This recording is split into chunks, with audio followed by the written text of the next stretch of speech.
Boom.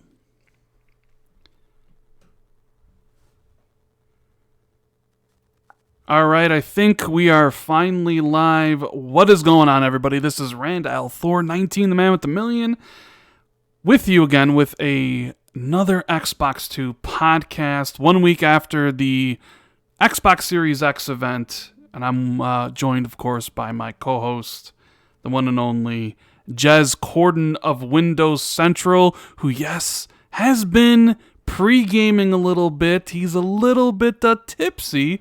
What's going on, Jez? Well, good, man. You know, it's Friday. I've only been at work for 2 days this week because of vacation, but it feels like I've done a full week, given that the amount of backlog I had to do on Thursday and Friday. I'm never going on vacation again. I've just decided, you know what? Vacations just ain't for me. They're just not for me.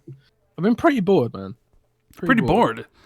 Pretty bored. So what have you been doing on vacation? Like, I know, so it's a staycation, obviously. You stayed home. You didn't have to do anything on Windows Central. What you been up to? How, was the vacation okay? Was it just you just been getting drunk? Like, what's been going on? I only drink for two reasons. I only drink with friends, and I only drink for this podcast.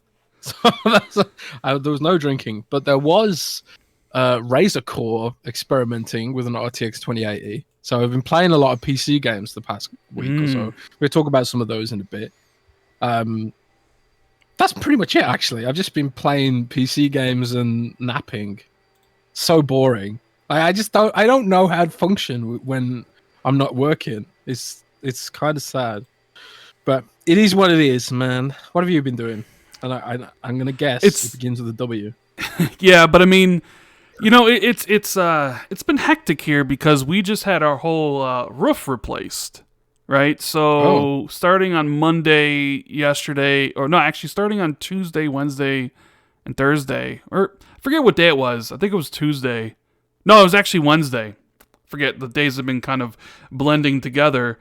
We had roofers who completely tear apart the roof and reshingle and stuff. So it was nothing but pounding on the roof from 7 a.m. to 7 p.m. And I think Wednesday or Tuesday, and then Wednesday they were back, and then even today they were up there doing some stuff. So, really difficult to get some sleep, obviously, when people are just pounding their hardest at the pounding. Yeah. There's a lot of these like house renovation simulator games on PC. Have you seen any of those? Yeah, you know what? I actually have a couple of them. I haven't played any of them, but yeah. Oh man. They're making fun of roof. I guess. Yeah, I was thinking like roof? Americans say roof. I mean, I guess it depends on where you're located. Like, I mean, obviously Roof? I'm from Chicago, so I have that Say roof in Chicago. I mean, I don't know how it's said. I just say the word. Like, I had people up on my roof. I mean, I don't know. Is that in it? Roof. Whatever. You guys know I say things wrong. I mean, how many times have I made videos about Xbox and Anaconda, and I say Anaconda wrong and stuff? Like, you remember I was in speech therapy as a kid for like 5 grades.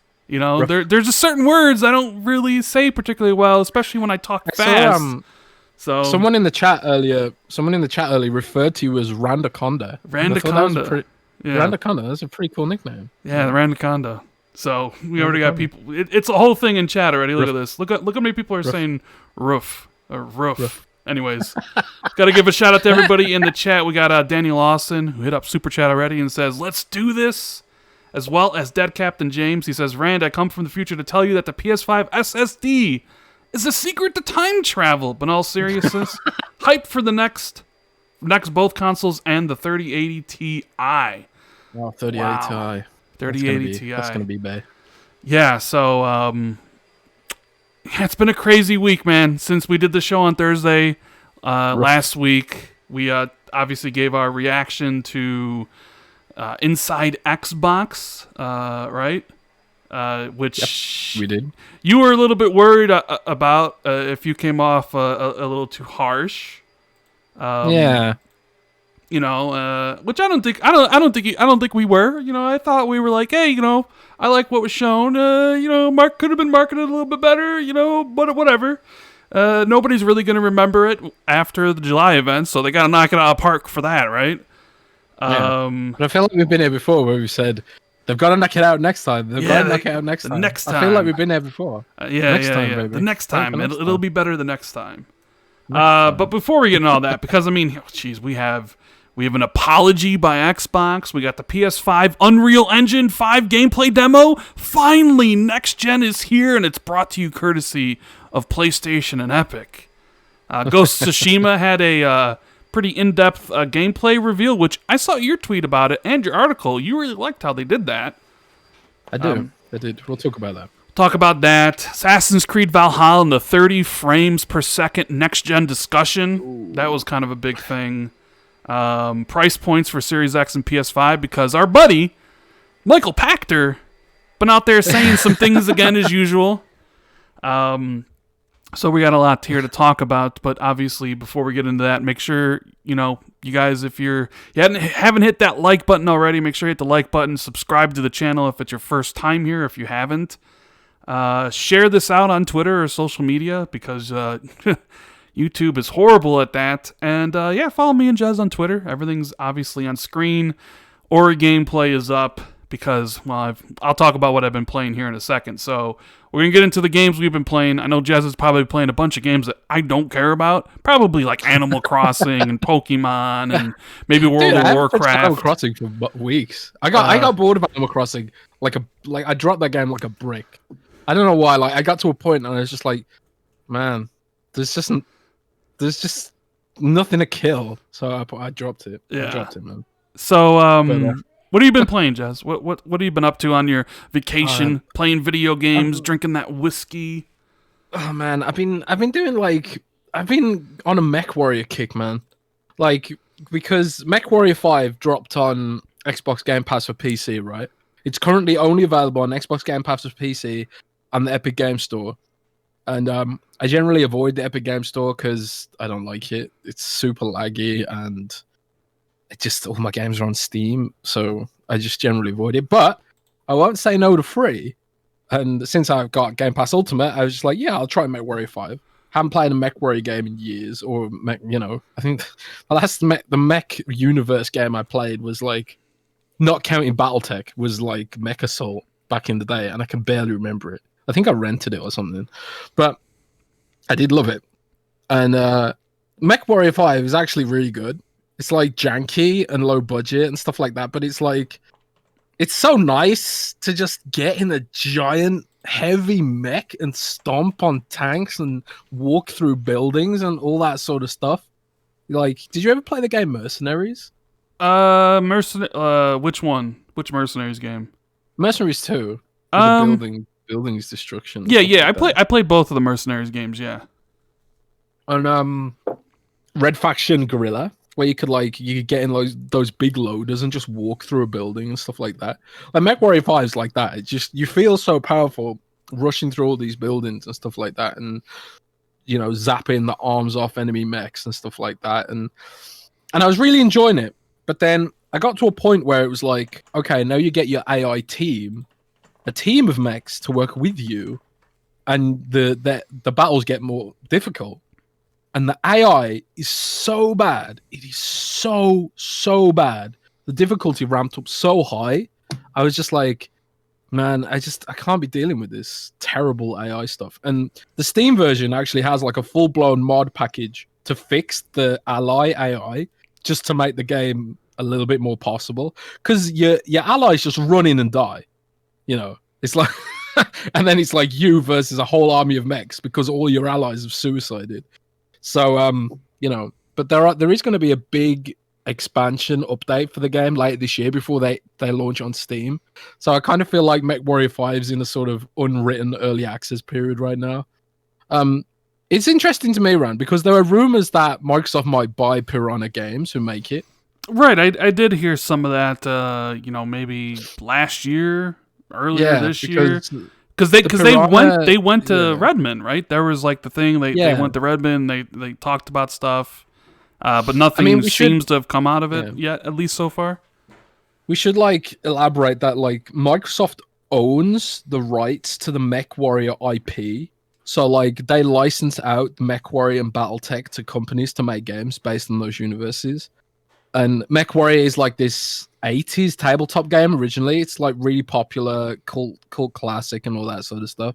So I think some of those meetings in Redmond were perhaps more to do with the IP than anything. But it's a really cool game, and if you've got Xbox Game Pass for PC, it's worth checking out. It works with a joystick too, so you can get that whole simulator sort of experience. And also, I've been playing BattleTech, which is basically a turn-based version of MechWarrior 5, which I know you probably won't like, but again, that's super complicated and really addictive. Also, I was playing Satisfactory on the Epic Game Store, which is a factory building game.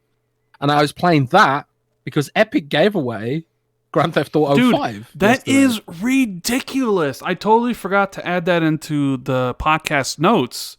But so when I was playing with my buddies last night, I'm just Epic is giving away Grand Theft Auto 5, right? Which is the best-selling game of this entire generation. And basically what they're doing is very similar to what Xbox Live does with Games with Gold and what PlayStation does with PSN Plus, where they give you 2 games a month, you claim them. On Xbox and PlayStation, as long as you're subscribed, you can play it for, as long as you're subscribed, right? If you unsubscribe, you lose access. But on Epic, I believe you can just claim it and have it forever, right? That's how it works? Yeah. Right? Yeah, you can just claim it and have it forever. You imagine how much money Epic Games had to throw at Rockstar? Because think about it, Grand Theft Auto 5 was in PlayStation Now for 3 months. Then it was in Xbox Game Pass for 4 months and left. So that subscription service for 4 months, they just gave it away for free on Epic to literally anybody without even having a How much money did Epic have to give Rockstar to make that happen? Dude, that's not even the full story. When I claimed Grand Theft Auto 5, it popped up with, you have now got a £10 coupon to spend on other games. So it was Epic Games paid me £10 to download Grand Theft Auto 5. So I wouldn't have even reinstalled the app otherwise. And I was just literally, Epic Games have just paid me to download Grand Theft Auto 5, which I'm probably never going to play. But I just installed it for free. Imagine imagine how people would think differently of Games of Gold if they actually gave you something like Grand Theft Auto 5. Because lately it hasn't been good, right? The games that they've been given with Games of Gold have been pretty shitty. I'll just use that word. It's pretty crappy. But imagine if one month it was Grand Theft Auto 5, which would be just like this. But I would imagine it would cost so much money that Microsoft's nah, and they would probably rather use that for Game Pass. So Epic is just literally out here just throwing money at everybody. Their Fortnite billions they got, they're just reinvesting in their store, getting exclusives to their PC storefront. And it's is it really working? Because is anybody really moving over to the Epic store? Yeah, I have, someone like you download the client, download Grand Theft Auto 5. Are you actually going to buy games on the Epic store? Well, that's just it. I've got Satisfactory on there, which I played a bit, and it's quite good, but I'm pretty much done with it now already. I played it for 5 hours solid this morning. And it was really fun building a factory and doing a bit of research and stuff like that. But it was kind of this game's still in early access. It's kind of thin on actual content. So I'm done with it now. And I'm not going to play Grand Theft Auto. So I'm just going to uninstall the Epic Game Store again and wait for the next big game they give out for free. Just on the off chance that I might end up playing it for some reason one day. Because I played Grand Theft Auto 5 on Xbox One and Xbox 360. And I'm pretty much done with the game. I'm not into Grand Theft Auto Online at all. But, I have to question how much value is Epic really getting out of this? Because I would imagine they spent a fair bit of money on it. Right? I don't know. And Fortnite's winding down too. It's winding down, but it's still a juggernaut. It's still huge. Juggernaut. It's still huge, but it's sort of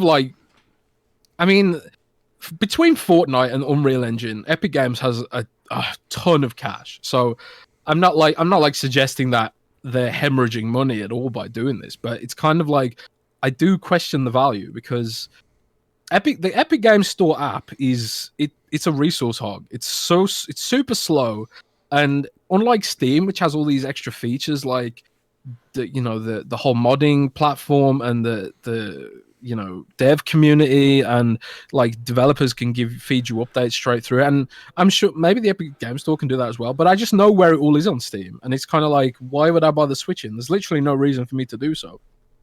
Whereas, at least with Xbox Game Pass for PC, there's like new games coming in every month that make me open the Xbox app and try it out. Like the Epic Game Store is still this sort of weird thing that I'm not even sure why it really exists. So I don't know. Like literally, as I'm saying this, I'm uninstalling Satisfactory and I'm uninstalling Epic Game Store because I know I'm not going to use it anymore. Mm-hmm. So it is what it is. But it's interesting. Epic Games has been in the news quite a lot this week.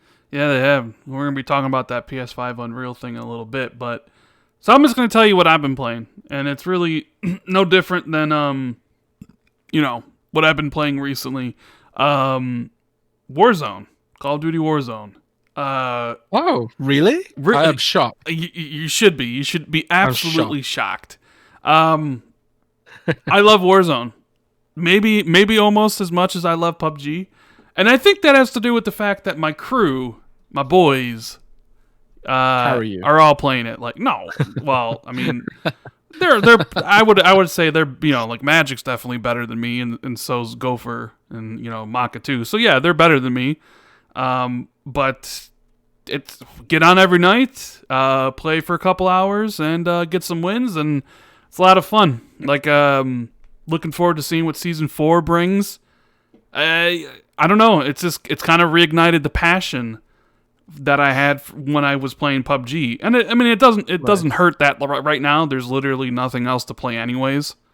So it's like I'm not missing anything. So it's just like, yeah, I'm just gonna chill with Warzone until Last of Us Part 2 comes out, or Ghost of Tsushima, which All Might in the super chat, he says, "Rand, you gonna play Ghost of Tsushima?" I just pre-ordered it. Of course, I'm gonna play Ghost of Tsushima. We're going to talk about what we thought about that reveal here in a minute. And Dead Captain James says, I buy games that are on sale on the Epic Store. I guess some people really don't have that preference. They just buy whatever. But I know there are definitely some people out there that are like, Steam or nothing, right? I'm going to buy games on Steam and that's it. I'm not anti the Epic Game Store. Like some people are anti the Epic Game Store. Like someone this morning saw that I was playing Satisfactory, which is exclusive to the Epic Game Store, and they were like, you should double check that China isn't getting your data out of this. I'm just kind of like, well, we literally spoke to a security consultant when the Epic Game Store came out, because there was this whole rumor about Epic Game Store sending your data to China and all this sort of stuff. But we did a full analysis of the packets being sent to and from the Epic Game Store app, and there was no evidence that it directly sends anything to China.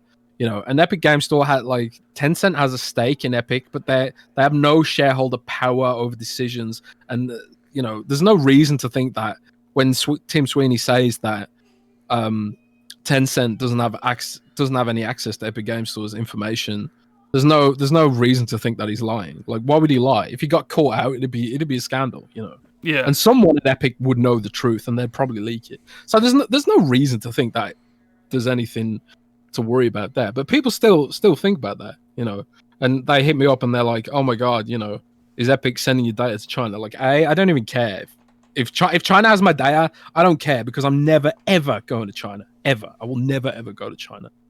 And B, I just don't use it, because why would I? I got Steam, I got Xbox Game Pass for PC. There's just no reason for me to use it. So. And all my friends use Discord, and I just use Xbox Live Party Chat. I don't even really use. The only reason I use Discord is to we stream the podcast using it so we can talk. And there's a couple servers that I talk to people, but other than that, I don't really do social media stuff. Like, I'm not really on Twitter that much. I post my videos on YouTube and stuff like that, but. Social media is not my thing. I'm not one of those persons that sits there and I'm like, okay, I need to tweet something today. I don't know. I have really nothing to add to a lot of conversations. I've got into this habit where it's just like, if I have a thought, any thought. I just think, oh, I'll tweet that. Like I'm gonna have spaghetti for dinner today. I'm gonna tweet that. Oh, I'm I'm gonna one of tweet them. that. No, I'm gonna tweet that. I'm sounding like awful person.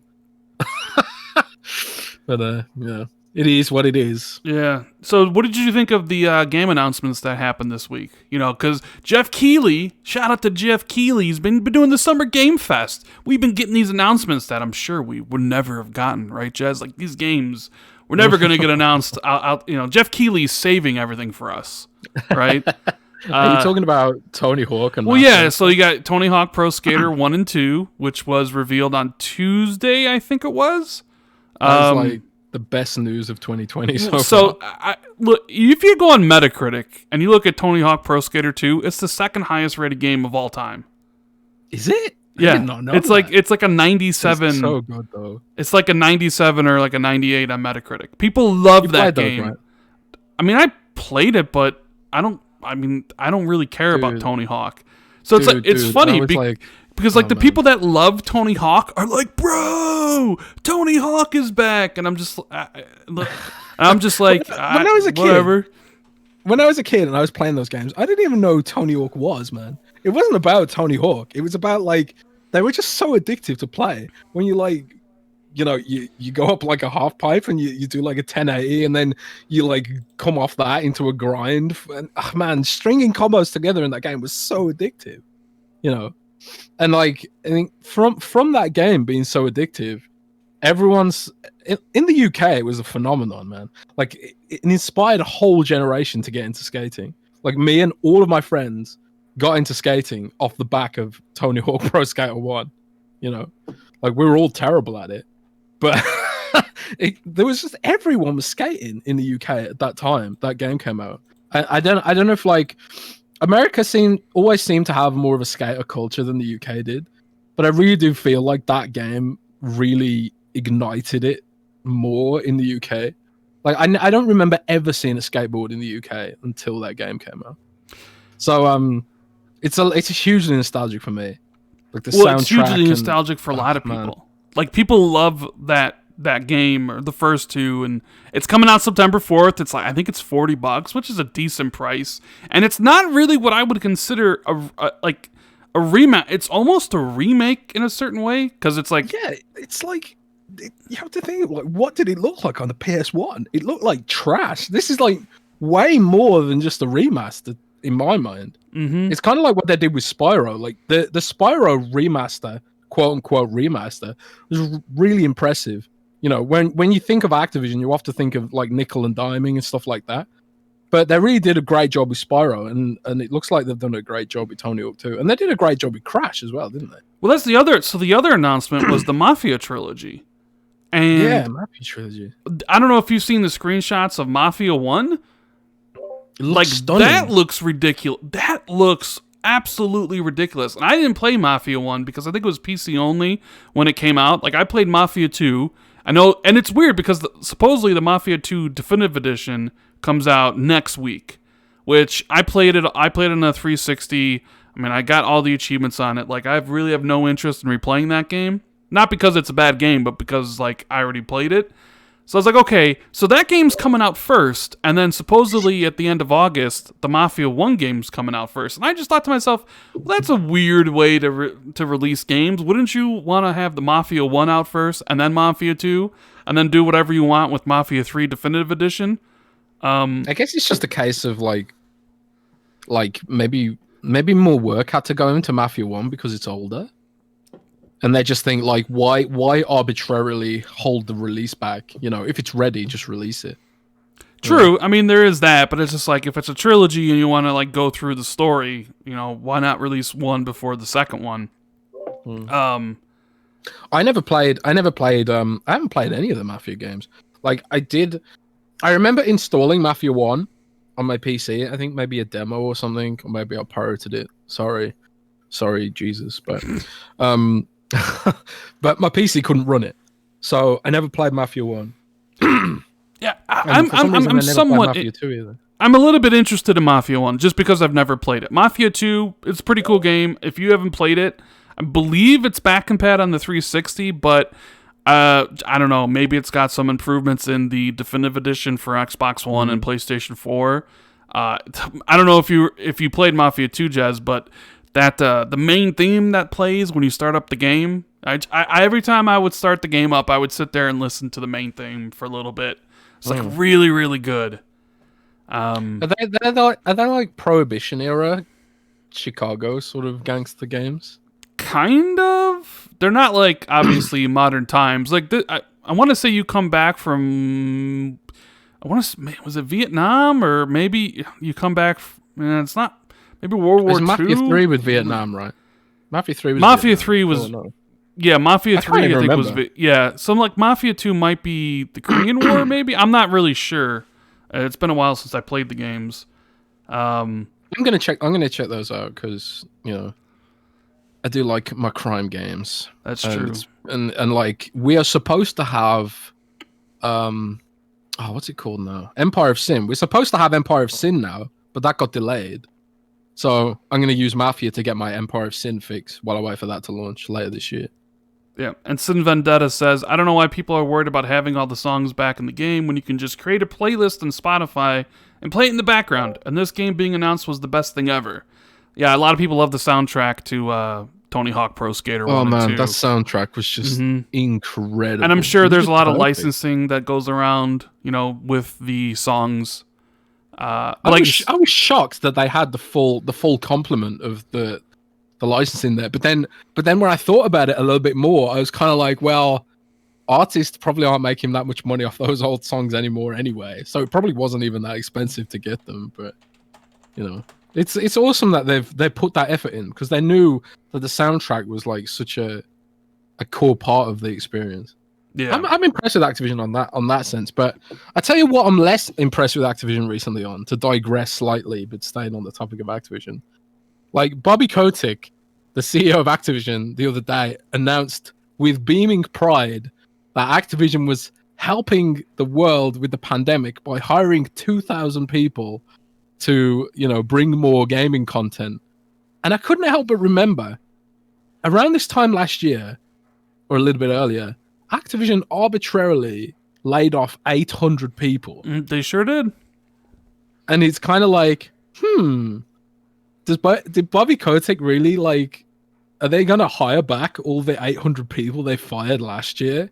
Like I can't get my head around that CEO mentality of, oh guys, I'm so proud we're hiring 2,000 people. Last year they arbitrarily fired 800 people just to appease shareholders. I just wanted to get that in there because I think it's scummy. It is scummy. You want to know what else is scummy and ridiculous? We had a pretty good laugh about it. The Culling. Oh my god, this Culling thing. Okay, so I've got to go through what this actually is about for people who don't know. So, in 2016, a game called The Culling launched by Xaviant Games, and I don't know what other games they make, but it's probably a good thing. But anyway, Xaviant Games released this battle royale style game, like the Hunger Games, melee-oriented battle royale game. At the start of the battle royale craze. I mean, they were one of the first. They were one of the pioneers. Like that first Culling game was you can say as a pioneer of the genre for sure. It was very it was more inspired by Hunger Games. Like it's sort of like that failed Xbox project that I can't even remember the name of now. It was Project Darwin Project? No. Well, that was another one. That was another one. They just shut down. They just announced they're ending development on it. It's like,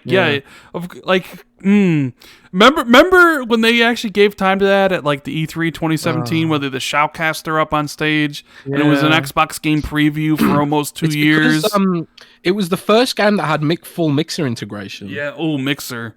I'm sure there's that little bit of info that you want to talk about later. About that. Yeah.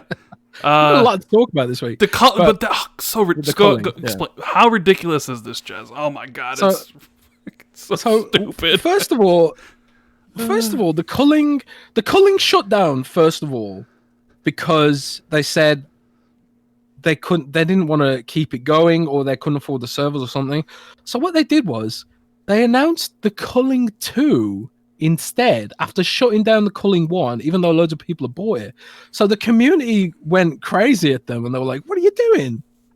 Making a new game after just shutting down the other one? Are you crazy? So they cancelled the Culling 2 and went back to working on the Culling now called the Culling Origins, which is kind of like an upscaled version of the original. And that went away for like ages. And then they announced the big re-release of the Culling Origins for Xbox Game Preview again this week. However, you can only play it once per day. And if you want to play it more than once per day, you have to buy a token to play, which is like, I think it's like $2 or $3 or something. Not too expensive, but even if you've already purchased the game, you have to buy a token to play, or buy a monthly subscription, or you have to win the Battle Royale. And it's kind of like, if the number one thing in your online game is you kind of need players to play your game, because PUBG's got this whole thing with bots right now, which is kind of like hindering the game experience because half of the characters are bots. And like the Culling expects their servers to be populated when people can only play once a day. I've never seen anything like it. It's like worse than what you get on mobile. So that was funny for like 5 minutes. And if you look at the ratio on the tweet, it's got like 200 likes and like over 1,000 comments. Dude, it's people like just raging at it. It's absurd because not only do you have to pay to actually play, you have to pay to play to pay to play. Because it's not like it's a free-to-play game where you just download it and like, okay, well, I can buy 5 tokens for 99 cents and 30 plays for like $5 or something. Or I can get a 7-day pass for like, I think it's $3 or $2, and a 30-day pass for like $6. So like, why would you ever buy individual tokens? Why not just buy the 7-day or 30-day pass? But you have to actually buy the game first. So you have to pay them $6 to buy the game, and then you can only play it one time for free each day, and if you win, you can play a second game. Like, pay to play to pay to play. It's ridiculous, especially for a game that nobody really cares about. Like, I question who this is for, and the only answer I can come up with is it's for, like, the Culling hardcore. Because they did say for the people who own the game originally, like who own the original Culling, you already have it, so you don't have to pay for it. But then those people who were probably clamoring for the original comeback, who wanted to come back, might actually be the ones who actually buy tokens and online passes for it. So they're just going to try to milk money off of that. Nobody new is going to play, because why would any of us be like, here's $6 for the game, and then here's more money to be able to play it? Now, I guess you can make a comparison to, maybe it's similar to like Elder Scrolls Online or World of Warcraft, where you got to buy the game and then you got to buy access to play the game, right? Because World of Warcraft's the same. Well, hold on. World of Warcraft's kind of a similar thing, right? Because you got to buy the game, but then you also got to pay the monthly subscription to be actually able to play it. So it's similar when you like boil it down to that. It's similar to that, in that sense. But what the hell are they thinking? Nobody's going to play this thing. The difference is, like, World of Warcraft is a full-blown social network. It's got tons of content. Like, I've got 10,000 hours played in that game. I'm not going to play the Culling for 10,000 hours. And it's just, like, a completely multifaceted proposition. And Blizzard are the only ones, really, that have proven to provide value on that subscription fee. World of Warcraft and Final Fantasy 14 Realm Reborn, as Serv said in chat. Like, those are the only 2 subscription-based MMOs that really exist at that level. Like, even Elder Scrolls Online, like, the subscription is optional. I think you can play the full game, but, like, if you subscribe, you get some extra coins or something like that and stuff like that. I don't know. And Star Wars, The Old Republic Online is the similar. Like, you can play the whole game for free, but if you want to get some extra stuff, you can subscribe. But what the Culling is saying is, like, you can only play the game a tiny little bit per day, and then you get nothing. It's just weird, man. It is weird. I don't know. It's very weird. It's weird. It's just not going to work. You know what else is a little bit weird? I did not expect this after the Xbox Series X event. was that Aaron Greenberg actually had to come out and apologize for it, Jez. I did not think that was going to like you What did he can actually say? he basically said that if they had not said anything, that if they just did inside Xbox and people saw the games, that the reaction would have been different. So basically, implying that it was a failure on marketing. Is it weird that he had to come out and apologize for it though? Like, do you think that event got like put aside like? Do you think they laid the blame at his team? Well, that's the thing I was thinking about. Would he be the one to blame for this, since he's not the head of marketing at Xbox? That would be Jarrett West, I believe. I mean, I do think Greenberg he's a general manager, so like he's not necessarily in charge of setting up strategy and stuff like that, right? He's just a passionate guy. And he's often pointed to as the head of marketing, even though he's not, So it's not like Aaron Greenberg is to blame for anything untoward, I would argue. But at the same time, he's kind of evolved to be a bit like Major Nelson in the sense that he's become like a hype man for Xbox. And in that, he does a really good job. But the problem is when you're hyping something a little bit too much that isn't maybe necessarily warranted, I guess. And you get to a point where it's kind of like, the hype for an event maybe doesn't live up to the reality of the event. And I think that's where Xbox caught out with that showcase thing. We talked about that last week, But I think the fact that he came out and publicly apologized is kind of, to me, that sort of validates the article that I wrote about after the fact, where I was like, Microsoft's trying to muddle through the change in procedures as a result of the whole virus thing, because Microsoft's like this big corporate entity where you have to get approval to do anything. You have to jump through hoops to change any process or practice. There's like all these like hoops that have to be leapt through, which is why I think Sony and Nintendo and smaller companies, like this even goes towards things like Discord and Skype and Zoom and stuff like that. Smaller companies and companies that are less corporate in their approach, they're able to respond to change more quickly than Microsoft is. And that has caught Microsoft out so many times in so many different ways. And I kind of feel like this virus thing is catching out Xbox in a marketing capacity. I feel. Because like they had like when everything was going by the rules, they were doing really well. Up until this whole virus thing dropped. And now it kind of feels like it's sort of derailed Xbox a little bit more than some others who maybe have responded a little bit better to the change. At least that's like my sort of damage control style explanation. It could just be a total fail, But I want to believe so hard that they'll have read the room after this. And especially given Ghost of Tsushima and the state of play and the 18-minute gameplay demo, which was so much better received than inside Xbox. I hope they read the room and pivot, because both Nintendo and Sony are just better at presenting their games. I don't know why Microsoft seems so afraid to, be a bit more upfront with its games. Like I wrote in an article today that we were shown Gears Tactics behind closed doors about a month before launch. They showed us a really cool demo of the game, and then press went away and wrote about it.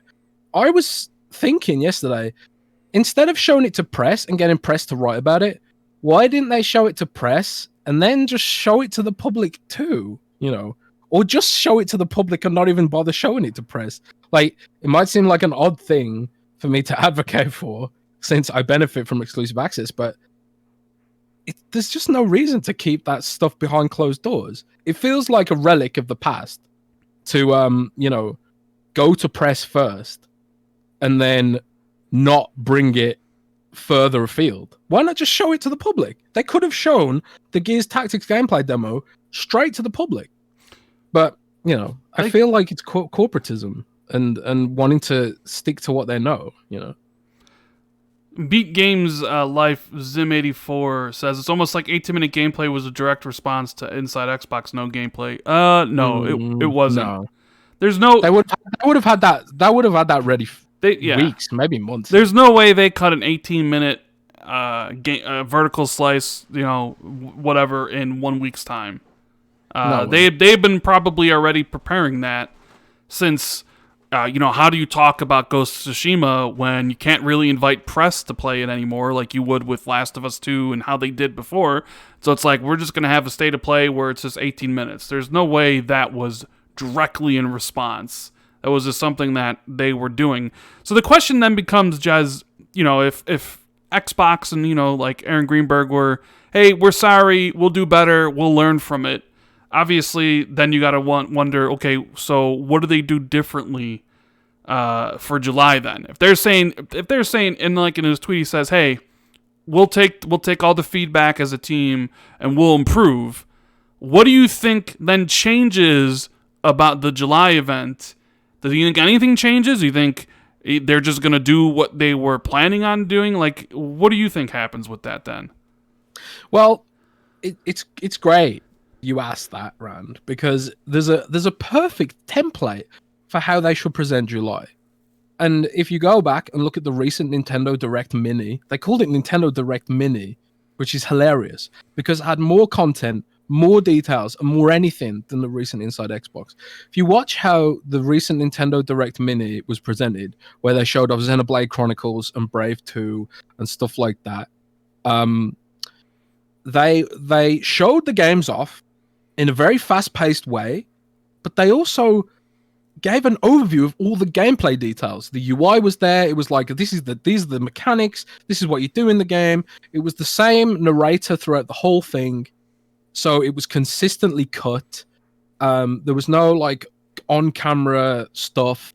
It was just pure games, pure gameplay, and pure information. And it was around the same runtime. It was about 25 minutes long, which is similar to the Inside Xbox. They just need to literally, all they need to do is look at Nintendo Direct Mini, copy that format exactly, and it'll be fine. And then do one of those every couple of months or every 3 months or 4 months or whatever. Just do one of those. It's the perfect format for modern times. And surely it's going to be cheaper to make too. And easier to make, less people involved, less logistics. Literally, all you need is a narrator, someone to cut the footage, and put some like text on the screen. Like, hell, hit me up, Microsoft. I'll do it for you. So, Kay Asante says Ryan from the IGN said on a podcast today that IGN had Ghost for IGN first, but CD19 made them cancel last minute. And Faisal says, I think inside Xbox and PR, Microsoft needs shuffling or new blood. Since most journalists are Sony fans, what do you think? They do have a lot of new people there. I forget the name. Cindy Walker, I believe, is the one who was a recent hire from Amazon. And she was the one that kind of came up with the idea of revealing it at, the Game Awards. There's a lot of new people that work in marketing for Xbox. I think they're doing a good job there. But I know, Jez, to your point about Nintendo Direct, like do a Nintendo Direct for Xbox's thing. And while I agree with you, if you can't do a big stage show, that Nintendo Direct is probably the best way to do it. Yeah. But let's be honest here. Like, you have a lot of politics at Xbox. You have a lot of egos there. I think those people would want to do something that is unique to Xbox, and they don't want to be seen as copying anybody. I don't care. I know you don't care, but they are coming at a position. They're coming from a position of weakness. They can't have ego about this. I don't care if there's someone at Xbox who's been there for decades who's saying, "Oh, we should do things like this. We did this back in the 90s or whatever." I don't care. That mentality has to go away because it's that mentality which is, killed Skype and let Discord and Zoom eat Skype's lunch. It's that mentality that has done a number on a load of Microsoft products. And it's that mentality that'll stop Microsoft reacting to change, So, but that's you hit the nail on the head, man. It's probably a load of politics. Yeah, so I don't know what it will look like. Maybe it looks like the Inside Xbox. Maybe it doesn't. Maybe they just run trailers. I don't expect it to be like Nintendo Direct. But here's the thing. The real reason I bring it up is because if I don't think anything's really going to change, because I don't think really anything can change for whatever they were planning on for July, right? Because in 2 months' time, what can you realistically do when everybody's working from home and you're already planning on certain things? Like if you were planning on doing a trailer, 2-minute announced trailer, and you saw the reaction to where's the gameplay, do you have enough time to make a vertical slice of the game and actually do a gameplay demo? Probably not. So I don't really see anything changing for the July event other than maybe how Microsoft positions it, or maybe how they talk about it in like an Xbox Wire post when they announce it, and maybe how they promote it on social media. So I certainly don't see like, okay, people were upset that we said first look gameplay, and we know that people want to look at gameplay. I don't think suddenly now Microsoft is going to Playground Games and was like, you know what, that cinematic announced trailer that we were planning for Fable, scrap that and cut us a 4-minute gameplay demo for Fable. Well, the thing is, like, first of all, trailers have a place, right? It's not like trailers are inherently bad and like having the cinematic angles cut, but trailers are a relic of the TV movie theater era, where it's like you've got to fit everything that you want to say in a certain amount of time, you know. And games just can't work to that sort of format sometimes. Sometimes if I want to write a game review, the game would be simple, and it'd be like, I can get like a decent review out of like 1,200 words or something. But sometimes the game's really complicated, and I have to like blow it up to like 2,500 words or something. And I feel like games, when you present a game, you can't just condense everything into a small amount of time. Sometimes you have to, specifically for TV and movies. But with YouTube and streaming, you're not restricted like that anymore. You know, you should give games as much time as they need to be properly explained. And I think like Microsoft can have those sorts of trailers just fine, and they serve a purpose. You know, they're great for announcing a game maybe before you get details later. But as long as they're presenting and setting expectations properly, and not calling a cinematic trailer without a UI gameplay footage, because it ain't. If there ain't a UI there, there's nobody playing it. You know, how can they play without a UI and stuff like that? You know, so it is what it is. Yeah. As for the July event, we did get confirmation of the first game that we know is going to be there, but now is confirmed to be there, and that's Halo Infinite, Jez. Obviously, not a shock to anybody. It was expected, especially since they're saying it's still coming this year, that they're working their asses off to try to get Halo Infinite launched with Series X, or maybe it launches a month after Series X. Who knows? They're still firmly squared and being like, we want Halo Infinite out this year. So obviously, that is probably going to be the headline for July, and a look at Halo Infinite. And I think it needs to be a big blowout. In fact, you know, if I was Microsoft, I'd have like a 4-minute demo here or something, but then I'd have an event sometime in August specifically devoted to Halo. I would do that too. Like how Sony did with Ghost of Tsushima. Like, you need an event just focused on Halo. Yeah, sure. I'm sure there's people out there who don't care about Halo, just like I'm sure there's people out there who don't care about Ghost of Tsushima, or don't care about Last of Us, or don't care about Gears. But it's your big game this holiday. Like, you need to blow out the information. So I hope in July, when the event comes, we get a run-through of a campaign mission, and we get an explanation of the multiplayer systems. And I'm not saying it needs to be a 10-minute thing, but it definitely needs to be a chunky look of the actual game being played on Series X.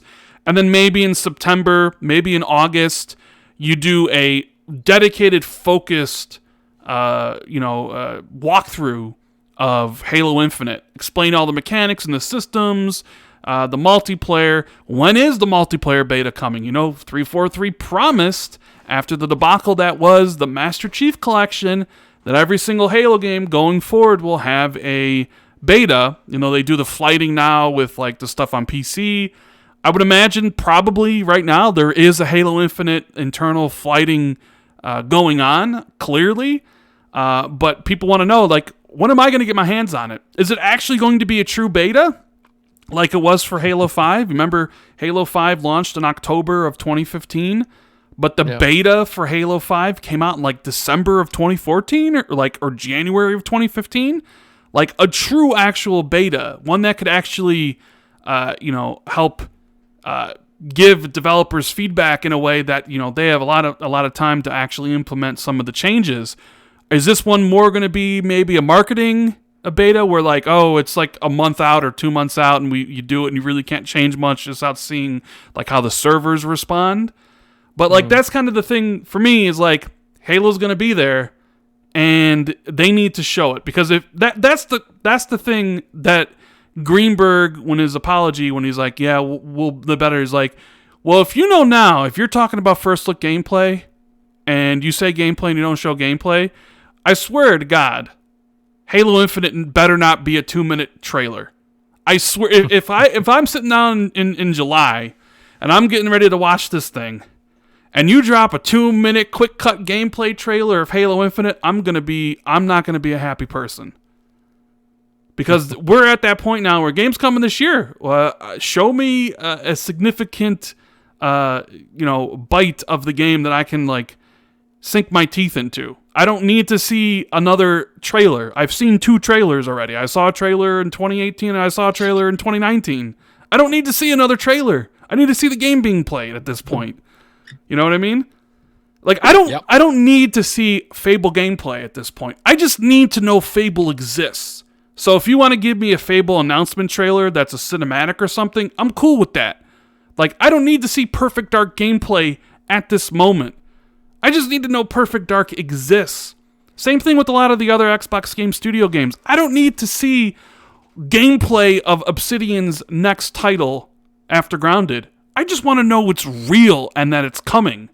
But for something like Halo Infinite, or maybe even something like Forza Motorsport 8, like games that are coming soon, I want to see what it looks like. I want to see, and then when you specifically talk about the differences of like why you need to get a Series X versus an Xbox One X, what is Halo Infinite doing differently on Series X that it can't do on One X? Does the SSD change anything? Is there any improvements? Can we see some of that in action? Like, what is the 12 teraflops of GPU power that you brag about on social media? How does that compare to what the game looks like on the 6 teraflop Xbox One X? Like, show me the reason why Series X is the one you want to play it on versus a system that you already own. I think that should be maybe communicated a little more clearly. Maybe you do a side-by-side. Here's Halo Infinite, and look at the ray tracing. Look at how much better it looks versus the one. But I guess maybe that you do that and you're kind of shitting on your older console. But I think some of those are the things that people are really wanting to see at these events. This Xbox event in May and this PlayStation 5 Unreal thing was like they wanted to see what these systems can do differently than the other ones. And so far, you really haven't. But that's kind of my, what I want Halo Infinite to show off in July. And what I want Xbox to really do with that stuff. So it really depends on the game. Like I said, like Fable, just tell me it's real. I don't need this. I don't need to see, like, just tell me it's real. Like, I don't need to see gameplay from it, especially in a first trailer. I never expect gameplay from a first announcement trailer. Nobody ever really does that. So I'm cool with just that. But for Halo, nah, give it to me. I need to see the whole thing at this point. Shout out to Jericho Jackson for the super chat. Faisal, he says, if they show Hellblade 2, 1 minute gameplay running on Series X, that'll be enough for me. Microsoft is still traumatized since 2013. And Jericho Jackson with another super chat. Appreciate it. And Aaron Johnson says, what will Microsoft do with hardware tech event in June? So that's the other thing that's going on in June, is Xbox is having some sort of thing. What do you think they're doing in June, Jez? Well, June is historically their sort of build conference timeframe. And in the past, Phil Spencer's given keynote speeches at Build to talk about things they're doing with DirectX and stuff like that. Obviously, we got DirectX ray tracing. Is the the really loud car just drove past my window. Sorry about that. We got like DirectX ray tracing, which is going to be baked into the Xbox Series X at hardware level, and they'll probably talk about that. But I suppose the elephant in the room is like, will they talk about Lockhart finally? Like, I've heard that Lockhart is now. I've heard that Lockhart's being developed for. I've heard that Lockhart's being tested by employees internally. So it's gotten to a point where it's kind of like they've got to show it eventually.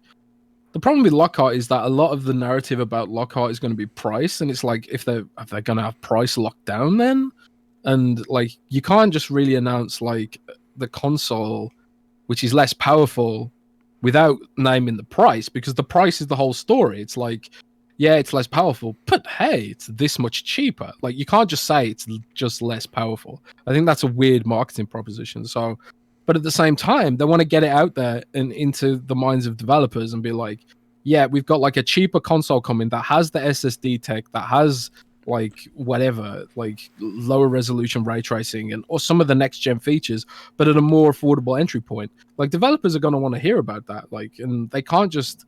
I'm sure like the first party devs know about it. Some of the bigger third party devs know about it. But like, what about those indie devs and like general developers too? Like, they're gonna want to hear about it, and they're going to want to know, how does the Dante dev kit help them develop games across the four platforms, really, because you're gonna have a SKU for Xbox One OG, Xbox One X, and Xbox Series S and Xbox Series X, presumably. So they're gonna want to be transparent about how developers are going to create that. So ultimately, I have no idea. I mean, yeah. Well, Bloomberg said it's focused on platform and services. That IGN is running it, I think. Because there was a question, I was on the podcast the other night, and someone asked, like, would that be Microsoft's counterpunch, right? Like, Microsoft did this May event, Sony countered with the Epic Games PS5 Unreal Engine demo, right? Sony is rumored to also be doing a June event early next month, and some people are speculating, like, oh, what's Microsoft's counterpunch going to be? And someone's like, could it be Lockhart? And I just really think, like, that doesn't really make a lot of sense to me, because if PlayStation comes out in June, early June, and they're like, here's Horizon Zero Dawn 2, and here's Spider-Man 2, and here's a new Ratchet and Clank, and here's a Demon's Souls remake, and here's some timed exclusive third-party content like Silent Hill. Well, actually, Silent Hill is probably more exclusive, permanent exclusive, but like something like Street Fighter 6, maybe timed exclusive for a year, maybe some other games. And, like, Microsoft the next day is like, okay, here's Lockhart. And it's like, you're really counterpunch with, the not as capable, like, Xbox? That doesn't really make a lot of sense to me. So, I don't know what... They just announce it in a blog post. I don't think they necessarily have to go with, like, a big, huge event for Lockhart. Like, people automatically think new hardware means new like a showcase or a video or something. I don't think it necessarily means that. Like, Microsoft announced upgrades to Surface Book 3 and the recent Surface devices basically in a blog post with a little YouTube trailer.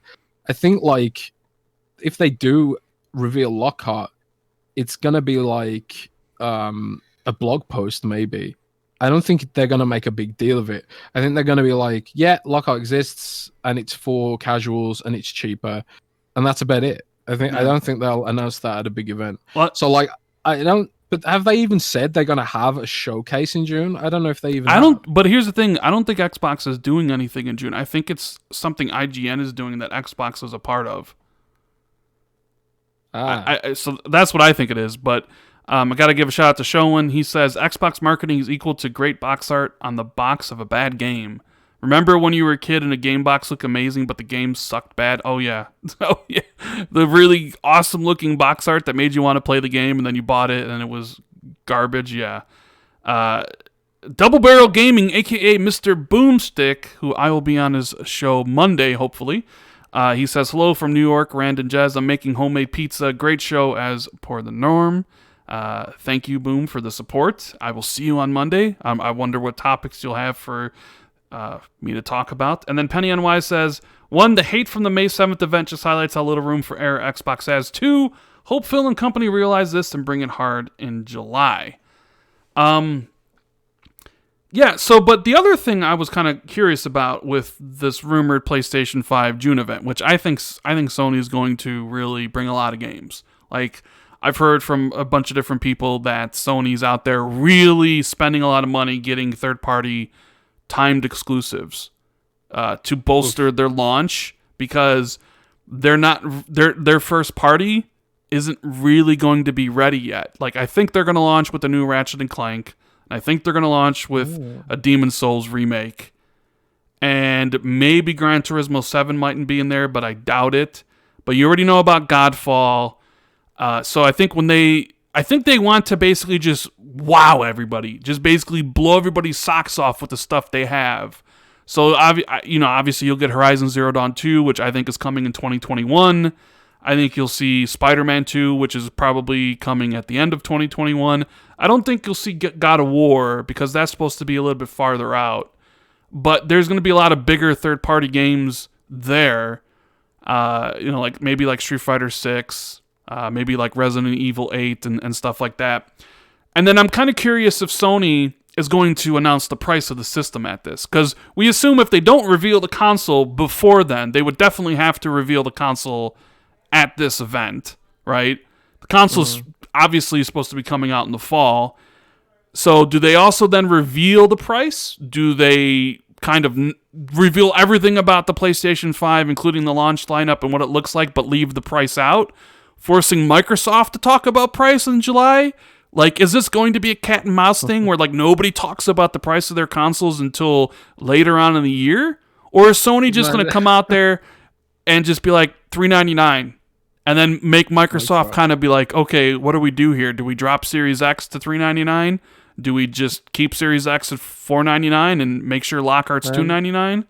There was an event where Sony came out on stage and announced a price and then dropped the mic. Was that the PS2? I think that was the PS2 one, or maybe PS2 or PS1. Was it the PS1? I think it might have been the PS1. It could have. I know which one you're talking about because I've seen it. I've seen videos of it, and they just got up on stage and they're like $299 and literally just turned and walked back off stage. That's a good price.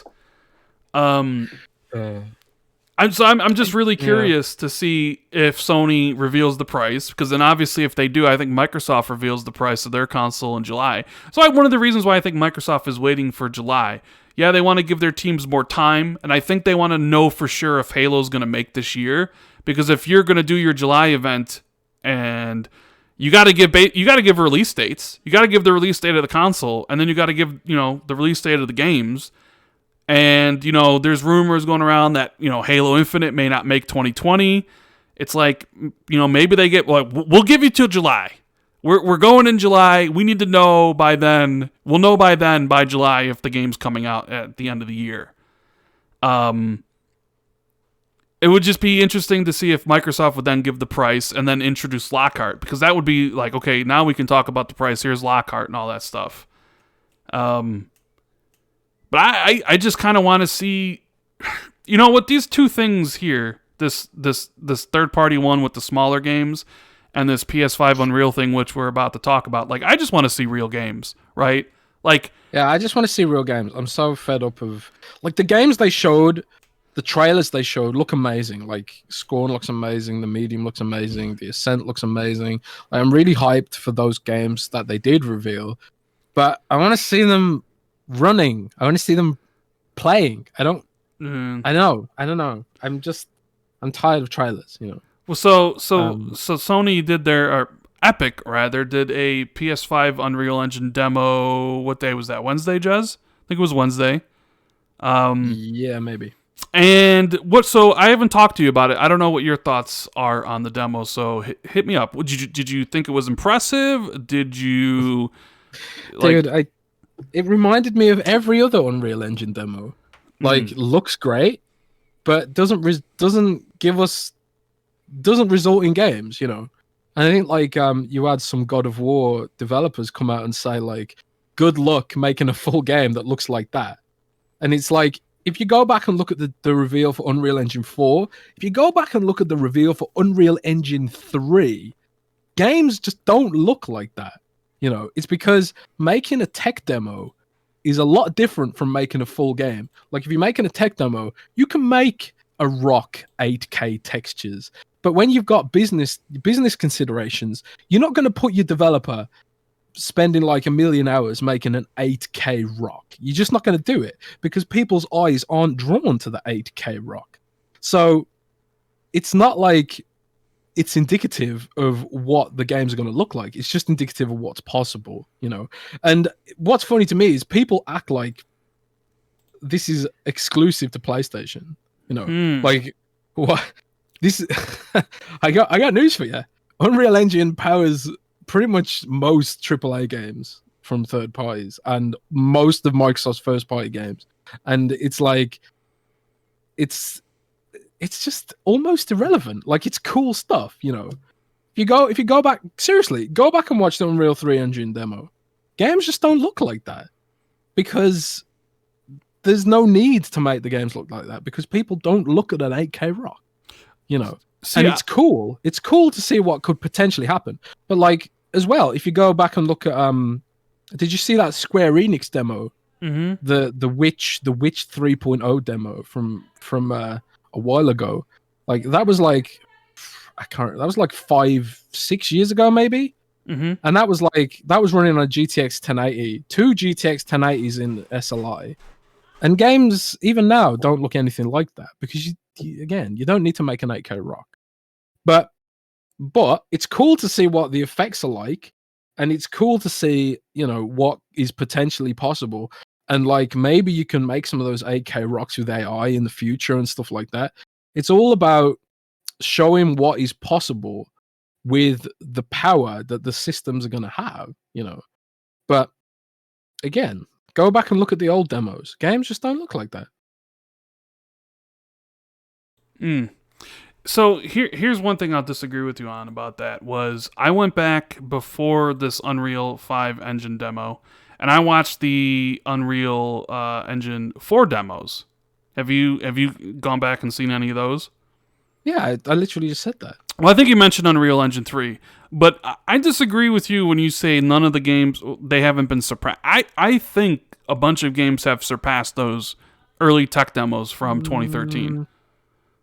100%. Like Gears 5 surpasses all of them. Like you go watch the Elemental one. Seriously, I'm telling you, man. I am telling you, it's trickery. If some of the sections in Gears 5 look amazing, but they are designed to look amazing, you'll notice that you'll pass through a small crack in Gears 5, and you'll end up there's that forest scene, right? I know you're thinking of that forest scene, Rand, with the icicles and all that stuff. Yeah. That scene was designed specifically to make you look and think, oh wow, the game looks amazing. Now, if you go to one of the combat sections in Gears 5 and look at the scenery, it looks nowhere near as good. And you don't notice because your eyes aren't drawn to the scenery in the combat section. Those slow parts in the forest in Gears 5, they look amazing because they've been designed that way. And they even have, like, I think they said in some interview that they even have some limited ray tracing effects on the One X. They were experimenting with ray tracing in those scenes, specifically just those scenes to make them look good. Now, I swear, go back and play Gears 5. Go to one of the combat sections. It looks nowhere near as good as that Unreal Engine demo. It just doesn't. Right. Okay. You know? Okay. Fair enough. But I also feel that here's my thoughts on the PS5 thing. I thought it was impressive because I thought it looked really good. Right. I thought it was like, okay, this is something that could be attained in a couple of years from now. Right. But then you get online and you see this reaction from people like, this couldn't run on Series X because of, you know, Sony's fast SSD and stuff. And I sit there and I think to myself, like, are people this dumb? Really, like, truly this dumb? But then I realized no, because it's effective marketing and they've just fallen for the marketing. And I'll explain what I mean in 1 second. Got to give a shout out to the Ozman for the super chat. One from Sin Vendetta who says Sony dropped the $299 price for the PS1 to counter the Sega Saturn at $399. Geekhead188, he says, how many games will Xbox show in July? No clue yet. We're going to have to wait and see what they say about it. But, so here's the thing that what I mean by that is that when you actually listen to the interview afterwards, right? And Jeff Keighley tries to get him to talk about Xbox or Xbox Series X versus PS5. Tim Sweeney won't even mention the word Xbox. Right? Like, won't even mention it, even though Xbox is a huge partner for Epic, even though, like, 10 of the 15 studios that Xbox has uses Unreal Engines. Won't even mention the word, right? Because it's your basic marketing arrangement between two parties. It's very similar to, if you recall, Sony having a marketing deal with Destiny. And Microsoft was not allowed to talk about Destiny. They had to do that stupid Destiny fragrance commercial, right? Or even more recently, Square Enix and Final Fantasy VII Remake. We know that's exclusive for a year, but Square Enix won't mention any of the platforms that are supposedly coming to when that exclusivity arrangement comes up, right? The reason being is because these companies engage in marketing, like, where you're not really allowed to talk about the other competing platform. So this was a marketing arrangement between Epic and PlayStation. They built this beautiful looking demo, which it's really impressive. And it does give you the sense of, like, this is what next gen could look like in a couple years. When developers bin the PS4 and the Xbox One and start working exclusively on next gen consoles, this is the holy grail. These are what games can look like. And then you talk about how Sony's kind of marketed the PlayStation 5 already. Initially it was talk about, like, oh, well, Spider-Man could only swing through the city really slowly, or only at this one speed. But with the SSD of the PlayStation 5, he could go even faster. You've seen those videos. They've talked about it constantly. And then what did they show at the end of this demo? It's a really fast-moving, flying cinematic, because they confirmed it wasn't playable. And anybody who knows anything about video games, been playing a long time, will know from watching that, you knew it wasn't playable. That everybody's like, okay, yeah, sure, the Xbox Series X could play that demo, but that flying section, couldn't do it because the PlayStation 5 SSD is just so fast, couldn't stream in the textures and all that stuff. It's funny, and it's people just falling for marketing, and which kudos to Sony, because obviously it's working, right? Their marketing for what they're doing at the PlayStation 5 is clearly working, because they haven't even, this wasn't even them talking about it, right? It's literally Epic showing off something, and they're not even allowed to talk about the Xbox version or the PC version. It's incredibly great marketing for them. It's worked, but that's mainly because a lot of people don't know how this stuff works, and then they don't know the tech behind it. All they know is PS5 Magic Carpet SSD ride, and they think that even though the Xbox has its own SSD, and it's like, nope, the Xbox couldn't run it. And even though it's absolutely ridiculous, people fall for this shit. I think partially they're not actually falling for it. I think what it is that it's become acceptable to lie and troll yourself in the era of fake news and shock YouTubers and clickbait and stuff like that. It's become like universally acceptable to lie to yourself and troll yourself, and then you can be like to yourself, you can be like, oh, I know the truth, but I'm just going along with the trolling or whatever.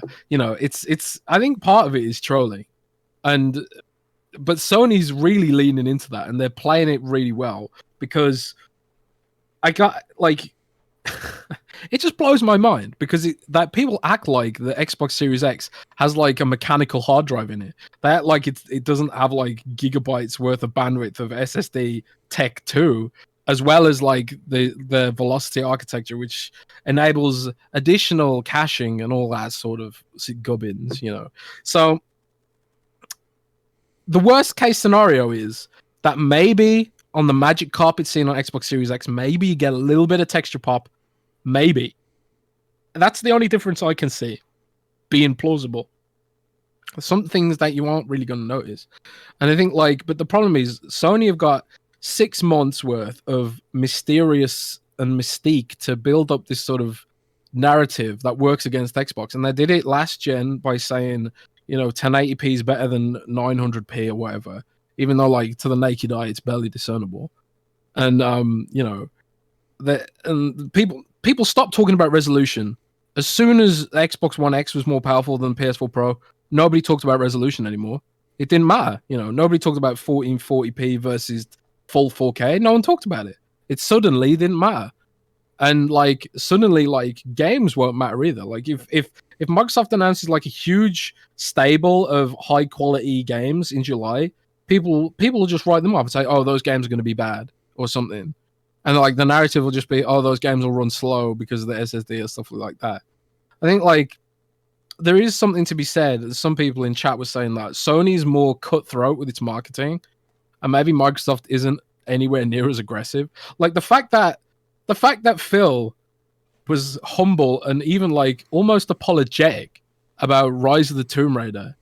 Was it Rise of the Tomb Raider that had exclusivity? It was, right? Yeah, they did the times exclusive for Rise of the Tomb Raider, and everybody was so pissed off about that. The media wouldn't. Yeah. Go ahead. The fact that he was apologetic about that is like, it shows a character trait that is like admirable and laudable, but at the same time, it's kind of like a character trait that Sony just, it kind of works against Microsoft to be less cutthroat, you know, and say things like, "Oh, we don't want to have exclusive time DLC. We think that's bad practice and stuff." And it is bad practice. It sucks. It sucks for anyone who's negatively impacted by it. But the fact is, if Microsoft doesn't do it, then Sony will at the end of the day.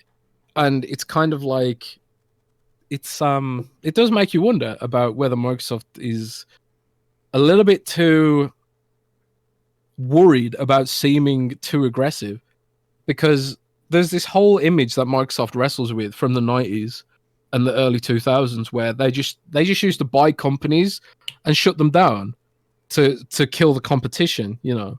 And Microsoft had this really like they went from like two extremes. They went from like the extreme of being like this evil corporate overlord to being this like, oh, we're sorry, you know, we want to be good and help everyone now, you know. They went from like one extreme to the other. And I wonder if that plays a part in it. I don't know.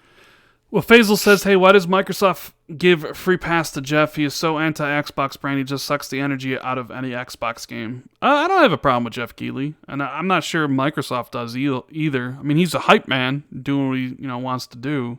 And he also says in multiple E3s, Jeff made sure third-party games that have marketing partnership with Microsoft mentioned that it's coming to PlayStation. Do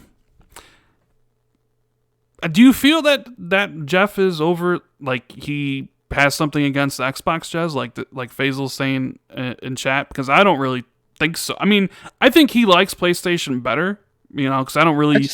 but I don't think that... like anyone has a preference. Like, I obviously have a preference for Xbox and PC, you know. I obviously do. I barely touch my PlayStation. It gathers dust, you know. I barely touch it. It's just the way it is. Like, I just prefer Xbox and always have. And I wear that on my sleeve. But for some people who sort of try to act like they're neutral and kind of obviously aren't, I think that's where it comes from sometimes. I think everyone has a preference, and that's completely acceptable and natural. But, you know, I think the only thing that you can say is that he loves Kojima.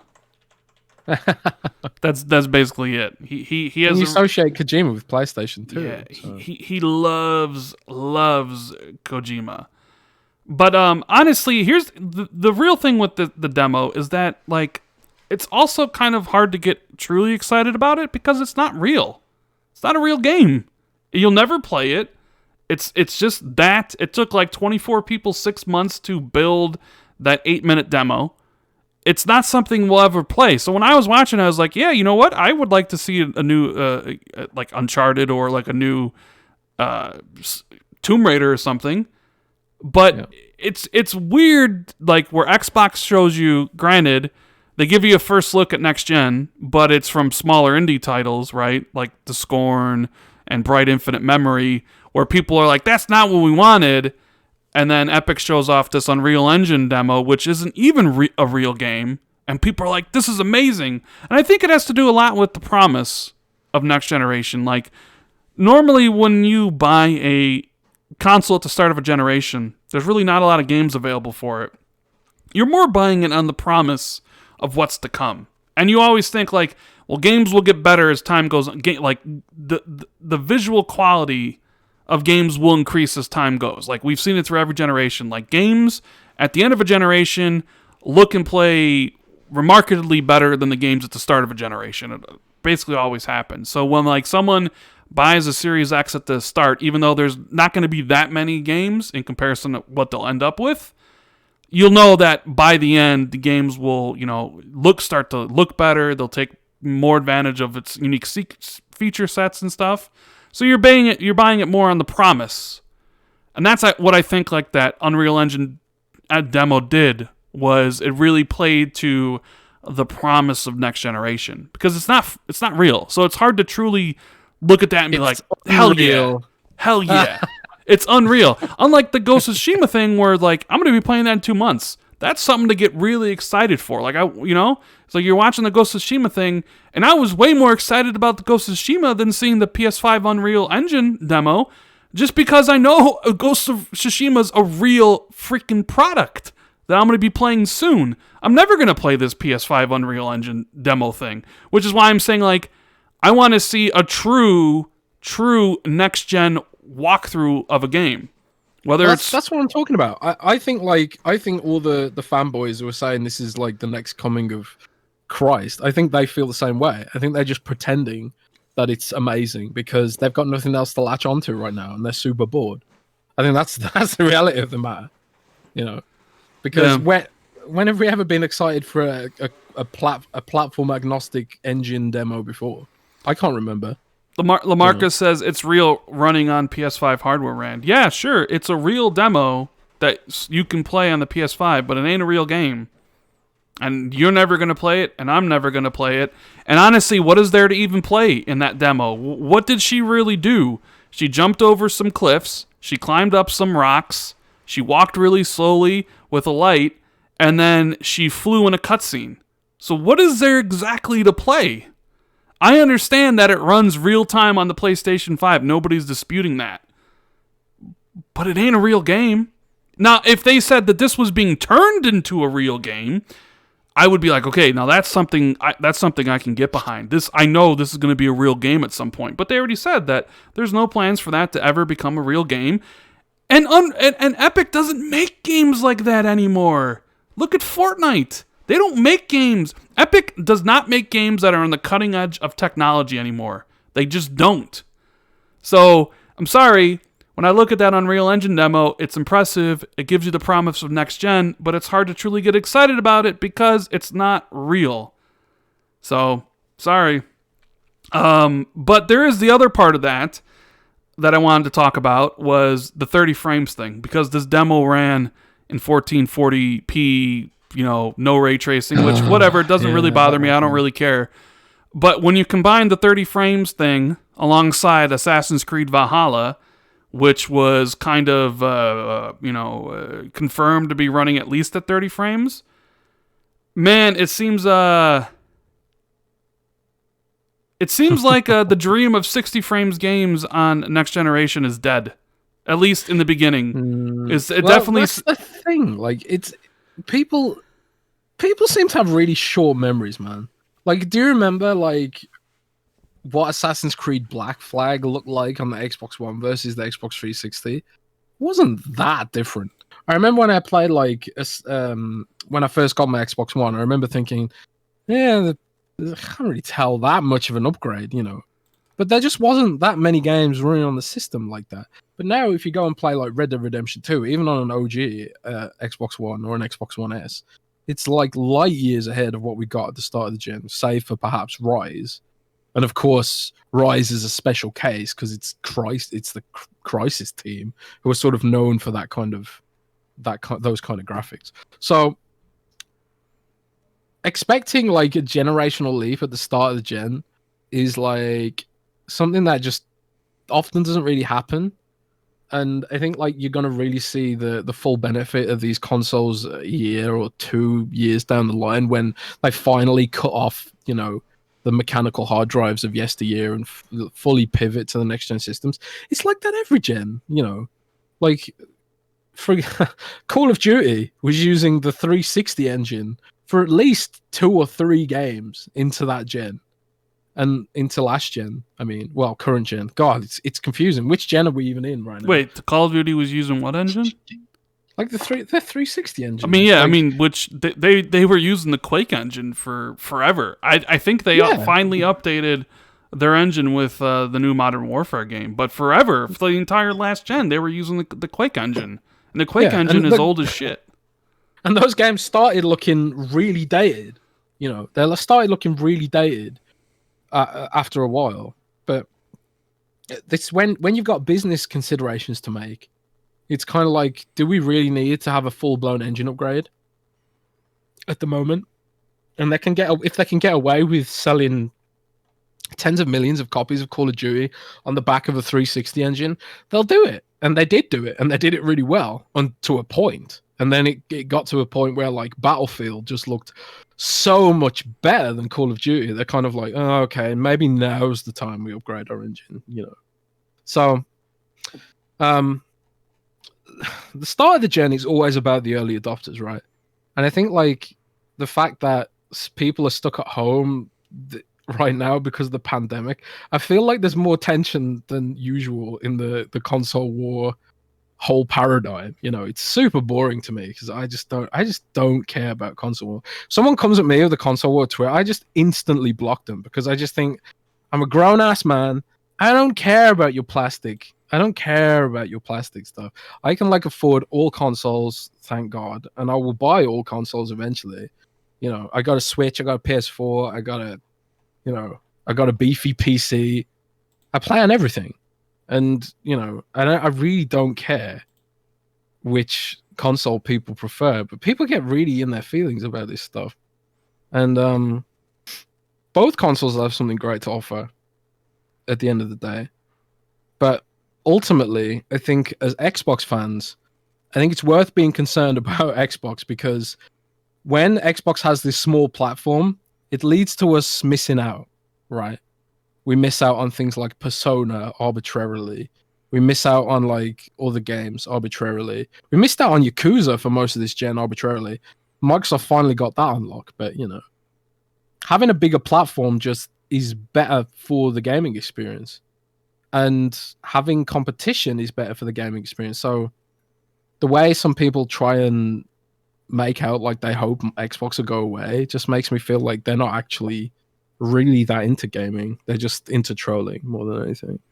I went off on a tangent there. Some people are. Some people for sure are. And Drunken Ninja says in the super chat, Sony distracting people from how they're suing YouTube channels and striking their content down even if they don't talk about the specific leak. I'm assuming he's talking about the Last of Us stuff, which I've steered away from. And Evan Washington says, hey, Jez is right. Even the difference between Black and Unity was quite big graphically once they dropped the 360 and PS3.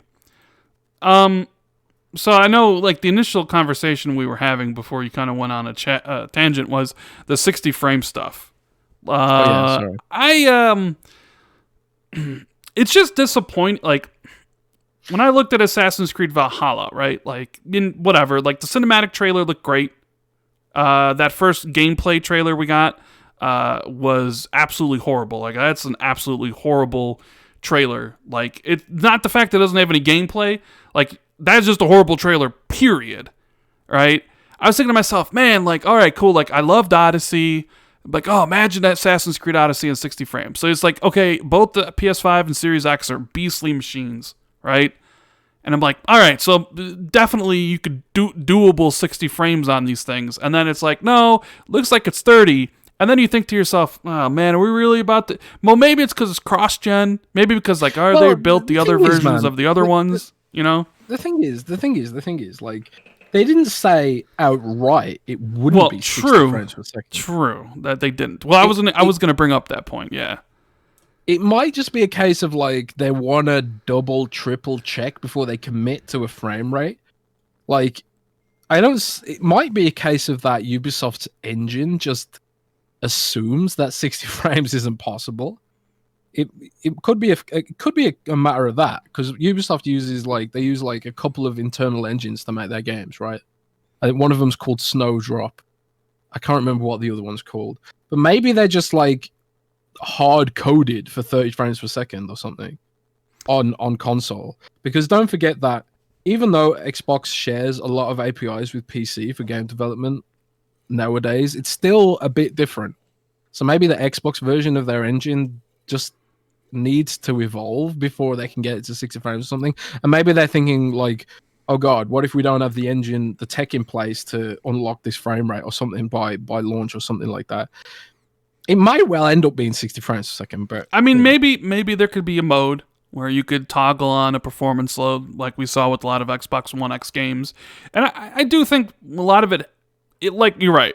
They said at least 30 frames. That still could potentially open the door later on, where they do their own event in July, like they are on July 12th, where they talk about the game and how it performs, and they have a 60 frames thing, right? My thing was like, it's just, you know, like when they talk about this gen, and even Phil's talked about like the feel of this gen will be different.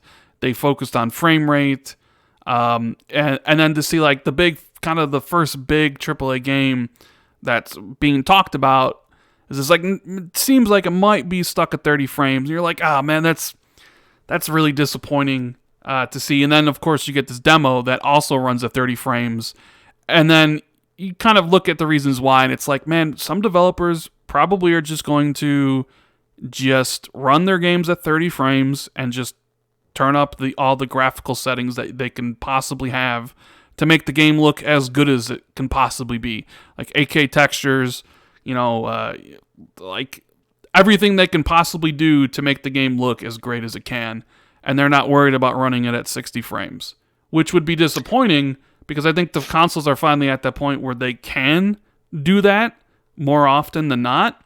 And it seems like developers will just be like, no, we just want this game to look pretty as shit.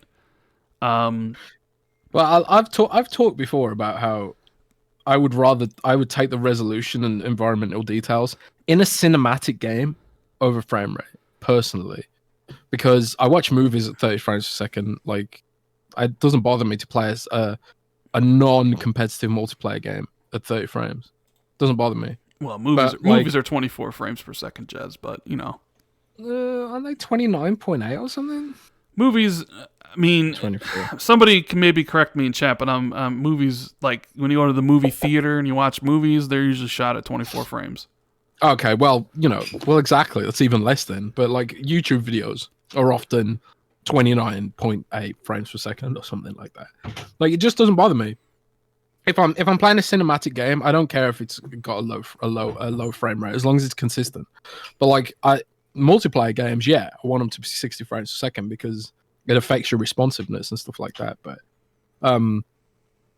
I feel like we're at a point where they could at least offer the option, And like, you've got Monster Hunter World has a 60 frames per second mode on Xbox One X, but like, it barely hits 60 frames. I think it's more like 45, 55 frames per second. It rarely hits its target frame rate, but you would think that they could at least offer the option. And I think like a lot of engines will move towards making sure there is at least the option of, maybe reducing resolution on grass in exchange for more frame rate and stuff like that. Because that's what you get on PC. I've been playing on PC all week, and I've been running MechWarrior 5 on Ultra at 1080p through an RTX 2080 via Thunderbolt cable. So the Thunderbolt cable bottlenecks the power I can get out of the RTX 2080 by a fairly significant amount. But it's just cool being able to have the option. Like I can turn ray tracing on and sacrifice a few frames and have the game look amazing, like with the lighting, or I can turn ray tracing off and make sure I've got stable frames and stuff like that. Like I really wish console games would have that amount of freedom to tweak stuff. Have you seen the PC settings for Gears Tactics? I mean, yeah, I haven't seen that one. Well, actually, no, I have seen the settings for it. Yeah, you can tweak everything in Gears Tactics on PC. You can tweak literally everything. You can change like the density of shadows, the amount of shadows. You can tweak how many rocks and how many like objects are in the world and how detailed they are. Like you can tweak literally everything. And I'm kind of like, at this point, why can't they just offer that on console? Like, do they think people are stupid? Do they think people won't understand what happens if you toggle things on and off? Like, what is the issue there? So I don't know. But that's a completely different topic. I do hope that they offer the option for people who care that much about frame rate, but I personally don't. Well, I got to give a shout out to the newest member of the channel, Jericho Jackson. Thank you very much for the support. And Aaron Johnson says, upvote Zocker on Xbox 2. Ew, Zocker. Upvote Zocker on Xbox 2. Ew. How about downvote Zocker on Xbox 2? And Dead Captain James says, casuals are the largest demographic of console owners, and they don't even know what frame rate is, but they can see graphics, so that's why. I mean, that is the truth. And I guess, look, I don't know. Like, I would be disappointed if a lot of, like, I guess what I'm saying is, like, I thought Assassin's Creed could do it, and then it seems like it's probably not going to, so I'm just disappointed about it. Like, is this like, yeah, like, that sucks, because I would like to really see what, Valhalla could do at 60 frames. Not like I said, like a game like The Medium, which I think is 30 frames, like that type of game probably doesn't necessarily need to be 60 frames, but like there's just some games that absolutely do. So we'll have to wait and see how this gen plays out. I mean, like a game like Valhalla, which started development in 2017, is basically a current gen game anyways. And Ubisoft and that studio probably didn't know what the specs were for the PS5 and Series X and until like last year at some point. So they were being built on Xbox One and PS4, or at least the main spec. So maybe the next Assassin's Creed, maybe the one that comes out in 2022 that is only on current gen and they get rid of Xbox One and PS4, maybe that's different. Maybe they change it. But that's the thing with like launch games, is a lot of these games are essentially games targeting current gen, because they wouldn't have known the specs of the next gen systems yet. So you got to keep that in mind as well. So, but then the other thing I wanted to talk about was Pachter making those crazy predictions again, Jazz. We talked about. What was with Pachter? These predictions. I think he says some of this stuff. Because it keeps his name in the news, right? And clearly he has a day job where he gives advice to, he's like a stock analyst. So he gives like advice to people who, I'm not exactly sure. Like I couldn't tell you who he works for, like WebBrush Securities, and they run funds and stuff.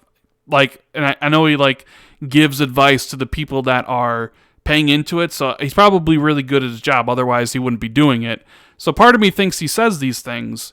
And when we talked earlier about like the June show and then Sony giving the price, this kind of dovetails into this, because he said Series X was going to be $400 and that PS5 was going to be $500.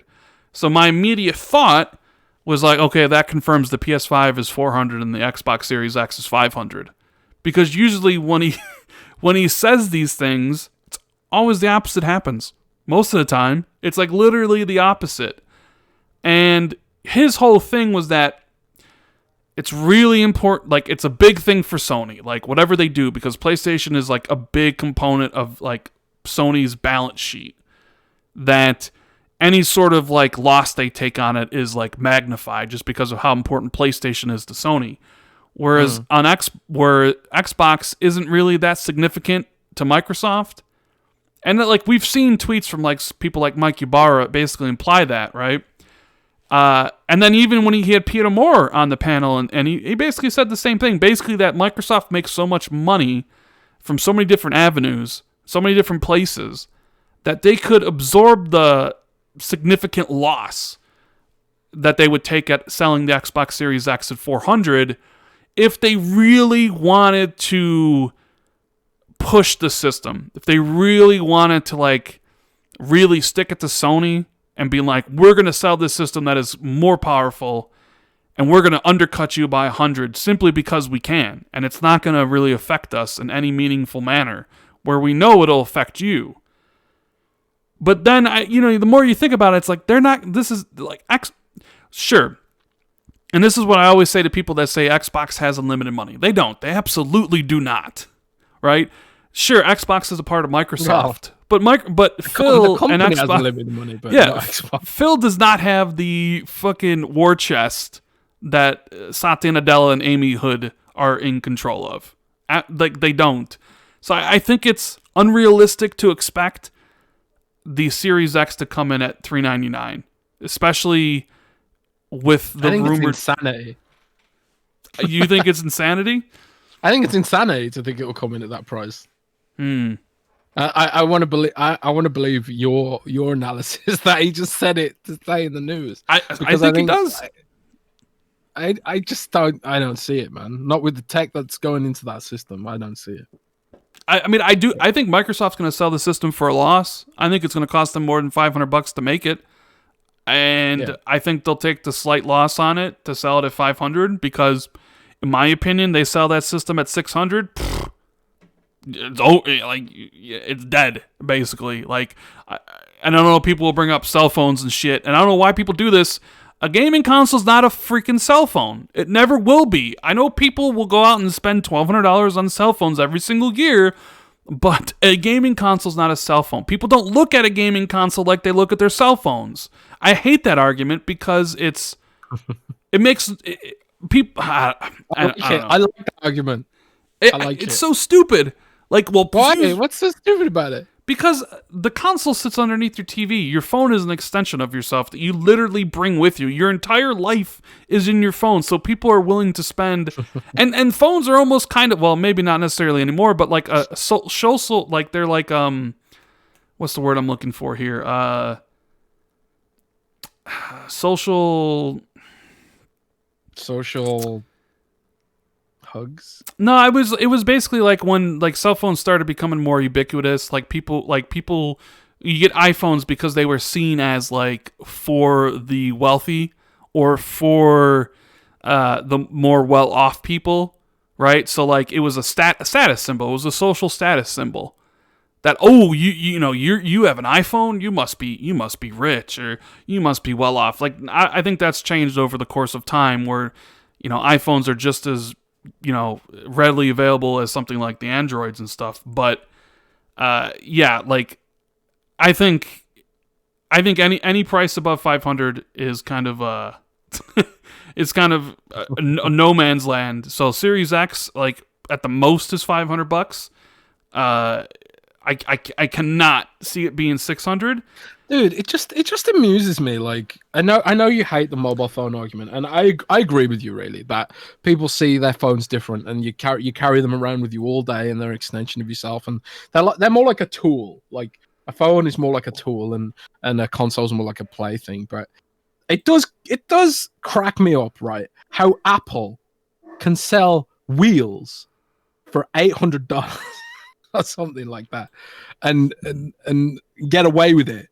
Whereas like Sony and Microsoft, if they price their consoles above the generally socially accepted medium, even if you're going to spend like tens of hours, hundreds of hours, maybe even thousands of hours playing games and having fun on these systems, it just cracks me up the way people ascribe value to things.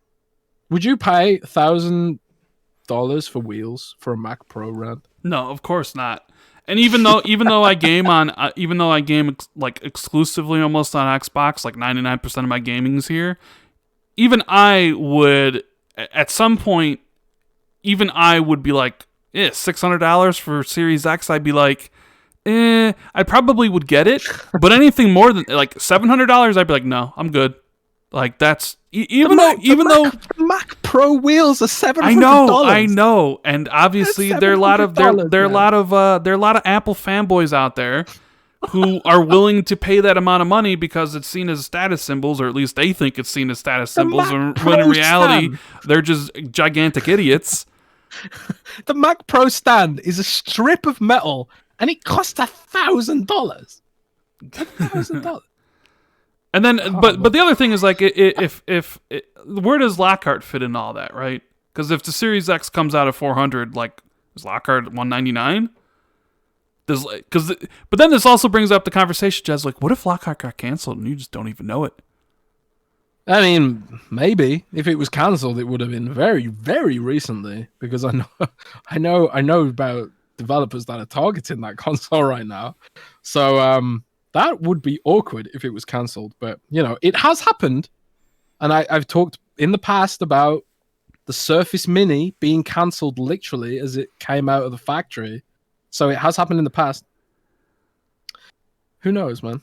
You know what I really do think happened? I think when Digital Foundry and Austin Evan went out there to see Series X, I bet you they saw Lockhart too. You think? I bet you they did. I bet you they are NDA'd out the wazoo on that, and they probably made videos or whatever, and they're just waiting for the Microsoft go-ahead, because I potentially I think plans changed. I mean, we know plans changed, because like we had heard that things were supposed to be different, like, so like I would not be surprised that whenever Lockhart is talked about, like you see Digital Foundry and Austin Evans with a video immediately. Like, I would not be surprised if that was the case. But like, I don't know. I see Series X at $500. The PlayStation, I still think it's $500, but Sony's always surprising. You never know what they're gonna do. Like, they stay quiet, right? And then they come out and they just, like, even though I think it's gonna be $500, I could easily see them just being like $399, whatever, and people being like, "What?" Right? You never can be too sure with what Sony's doing. They've been extremely quiet about the lead up of PlayStation 5. And did you see the question that someone asked at their investor call, Jez? They asked they basically asked him, like, hey, Xbox has been really, outspoken about Series X, and you guys haven't said much. And they asked him about, like, the differences between the marketing campaigns, and the PlayStation guy, or the Sony guy, the Sony CEO, basically said, well, we'll see what happens. Come back to us when you see the sales between the two, or whatever. Oh my god! Basically saying, like which marketing strategy is the best. Which, I mean, yeah, it's the truth. It's like, we'll see, like who's doing the best right now. Like, nobody really can buy the PlayStation 5 or Series X, so. Some people looked at that comment as arrogant again, like, oh, come back to me, compare sales, in a couple years, but he's probably right. So, well, yeah, I don't really, but that's the thing though. It's an evolving industry. Like, they can compare sales all they want, but if xCloud blows up and Microsoft adds, like, technically tens of thousands, hundreds of thousands, maybe millions more gamers as a result of that in Asia, it could completely change the game. And I think, like, he basically said, let the sales speak for themselves. Yeah. It's going to be interesting. It's going to be 2 years from now. It's going to be very interesting what we're talking about. If indeed there is 2 years from now, given what's going on in the world. I hope there is, Ram, because I really want to play State of Decay 3. I really hope State of Decay 3 is an actual improvement and not State of Decay 1.8. Because State of Decay 2 was State of Decay 1.5. It was. But State of Decay 3 needs to be a significant improvement in every way, a significant advancement for State of Decay franchise. It just needs to be. It cannot. It cannot be like, well, here's State of Decay 2 or 3 with just like regular online. Sorry, not gonna cut it. This is the third game. Dude. Speaking of games that need to do better, we have some breaking news. Breaking news. What? Breaking news. Anthem just announced its plans for the rest of the year. And what are their plans? Want to hear them? What is Anthem's plans? They have a 30-person strong team who are currently prototyping the next update. And to quote the blog post, say, spoiler, this is going to be a long process. So it looks like Anthem's going to carry on, but more like an indie game. Do you think they should even bother at that point? Yeah, I don't know. I mean, like DICE just dropping support for Battlefield 5 and moving on to their next thing. They dropped support for Battlefront as well, which I was surprised about. Like, it's really funny because I'm in both those communities because I still play those games sometimes. And like the Battlefront community was laughing at the Battlefield community because their game got cancelled, and then a week later they were like, "Oh, by the way, we're shutting down Battlefront development as well." But those service games have to end at some point, right? I mean, yeah. I mean, and Anthem's just a horrible game. Like, I'm not surprised. Like, BioWare probably went back to the drawing board, like, how can we improve in this? And they realized how much work would have to actually go into it. You know what I mean? And this is the problem when you try and make a photorealistic game that has as much content expectation as something like World of Warcraft. It becomes problematic. Like, the reason games like World of Warcraft do so well is because it's low poly, right? Which means they can churn out content relatively quickly. Like, it's not like as much work to make a model in World of Warcraft as it is in, say, Anthem, where everything has to be photorealistic. So, like, and also they can reuse a lot of existing assets. When they make a new dungeon in World of Warcraft, like, I'm not trying to discredit the work that goes into making those dungeons, because World of Warcraft dungeons are amazing. But if you wanted to make that kind of dungeon in Anthem and have it be all photorealistic, it's like way more investment. And then you couple that with the fact Anthem doesn't have a subscription fee or anything like that. And Destiny has this problem too. It's kind of like, how can you make more content while also maintaining that level of visual fidelity? I don't know. I went off on a tangent there, but I thought it was interesting that we were talking about State of Decay and then Anthem came back out of the woodwork. That was interesting. What do you think? Because we're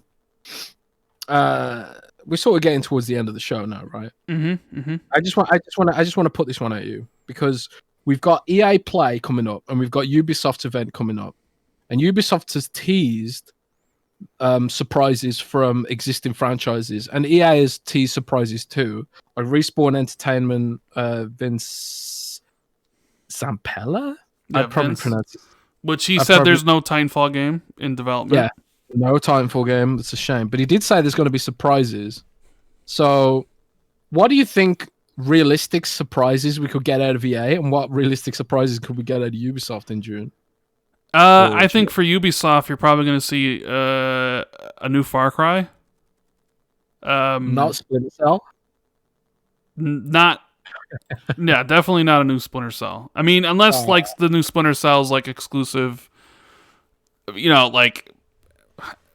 Unless like Sony like bought it was like, hey, you build us Splinter Cell and have it exclusive to the PlayStation, you know, like the only way Splinter Cell comes back, in my opinion, is if someone pays for it to come back.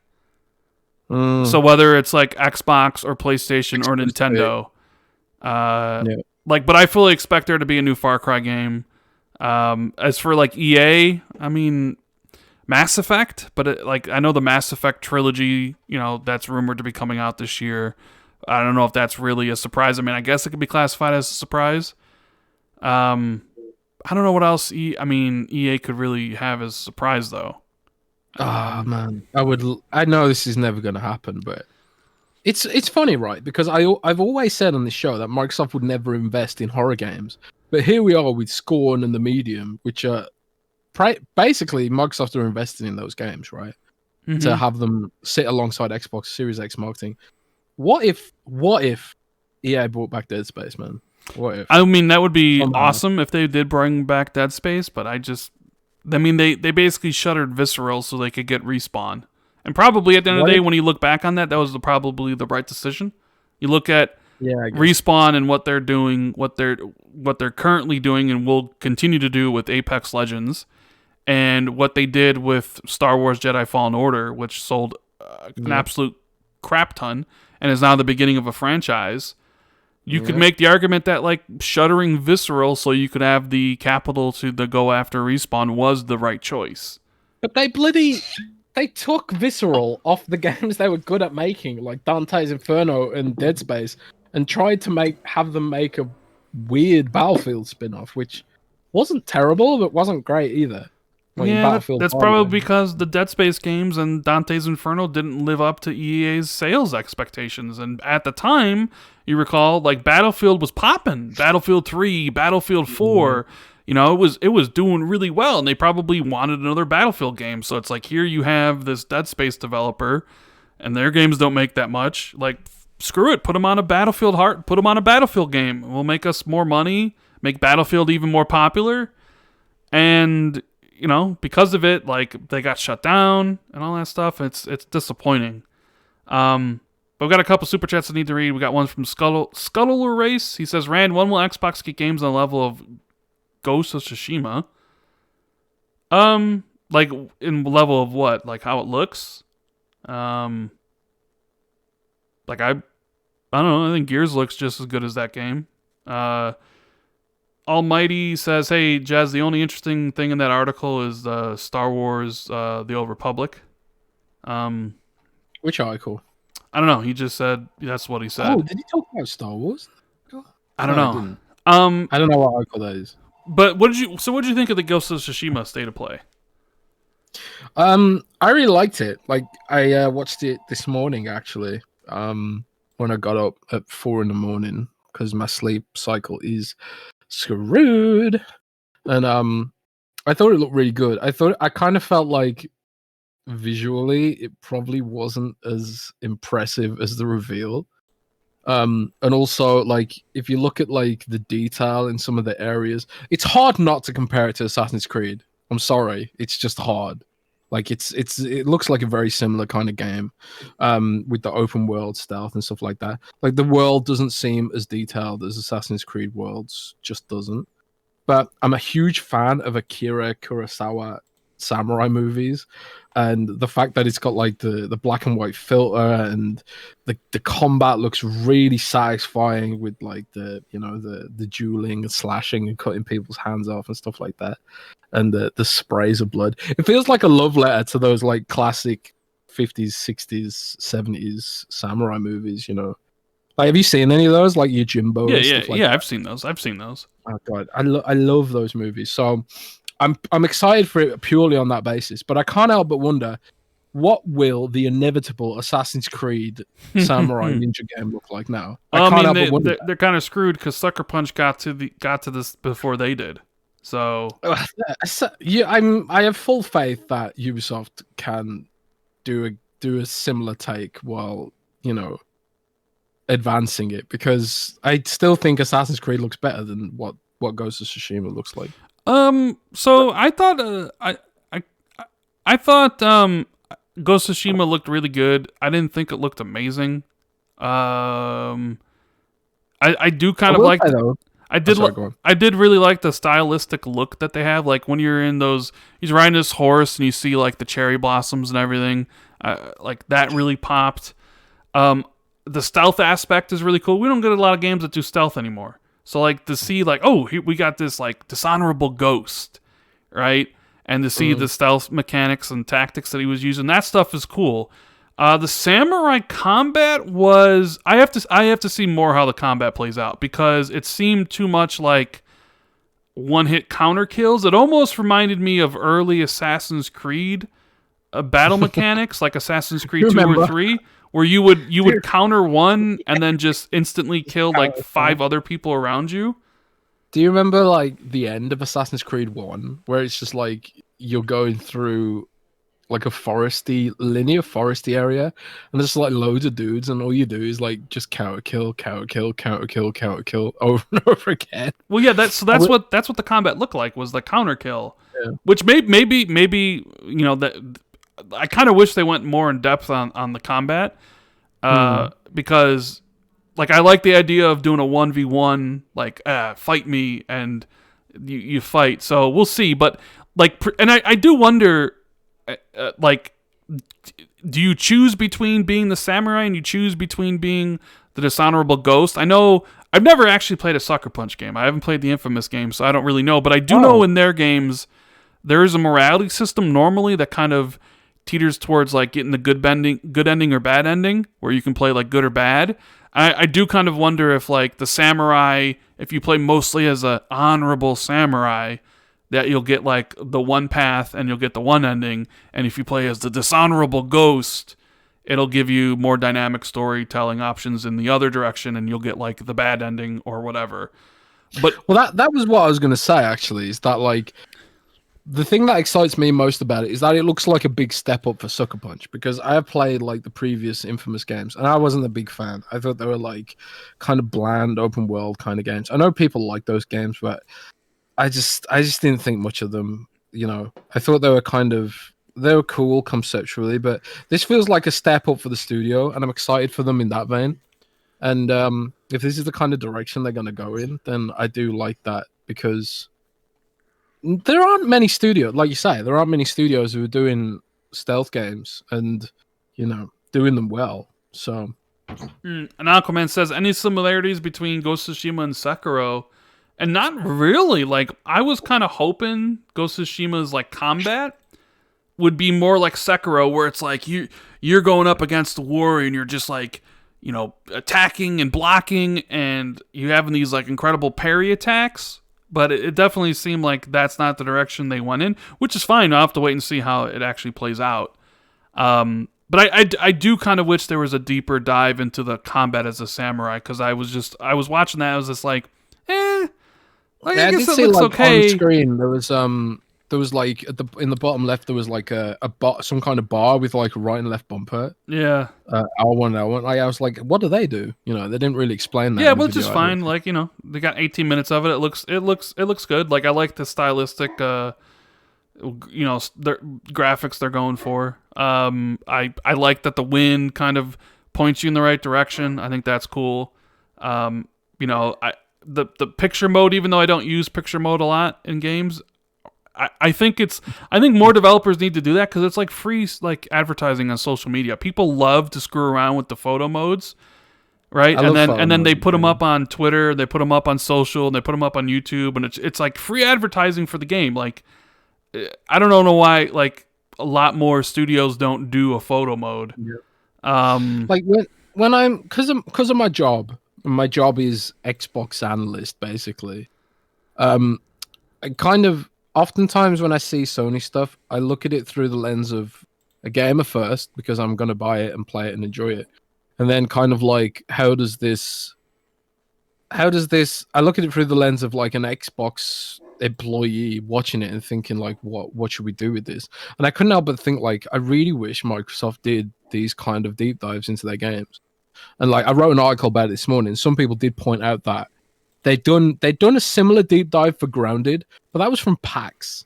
And I kind of feel like that was probably Obsidian who initiated that, because Microsoft generally doesn't do these 20-minute long deep dives. You know, like, they just don't do it. Halo used to do the vid docs and stuff, which were always very interesting.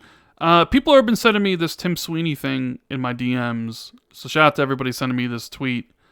He tweeted this about 20 minutes ago, it looks like. It says, the Unreal Engine 5 demo on PlayStation 5 was the culmination of years of discussions between Sony and Epic on future graphics and storage architectures.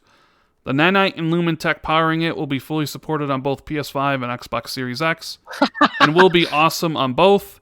And then, he's listening to our show. And then he adds onto it, and high-end PCs, and with features for scaling the content down to run on current generation platforms, using traditional rendering and lighting techniques.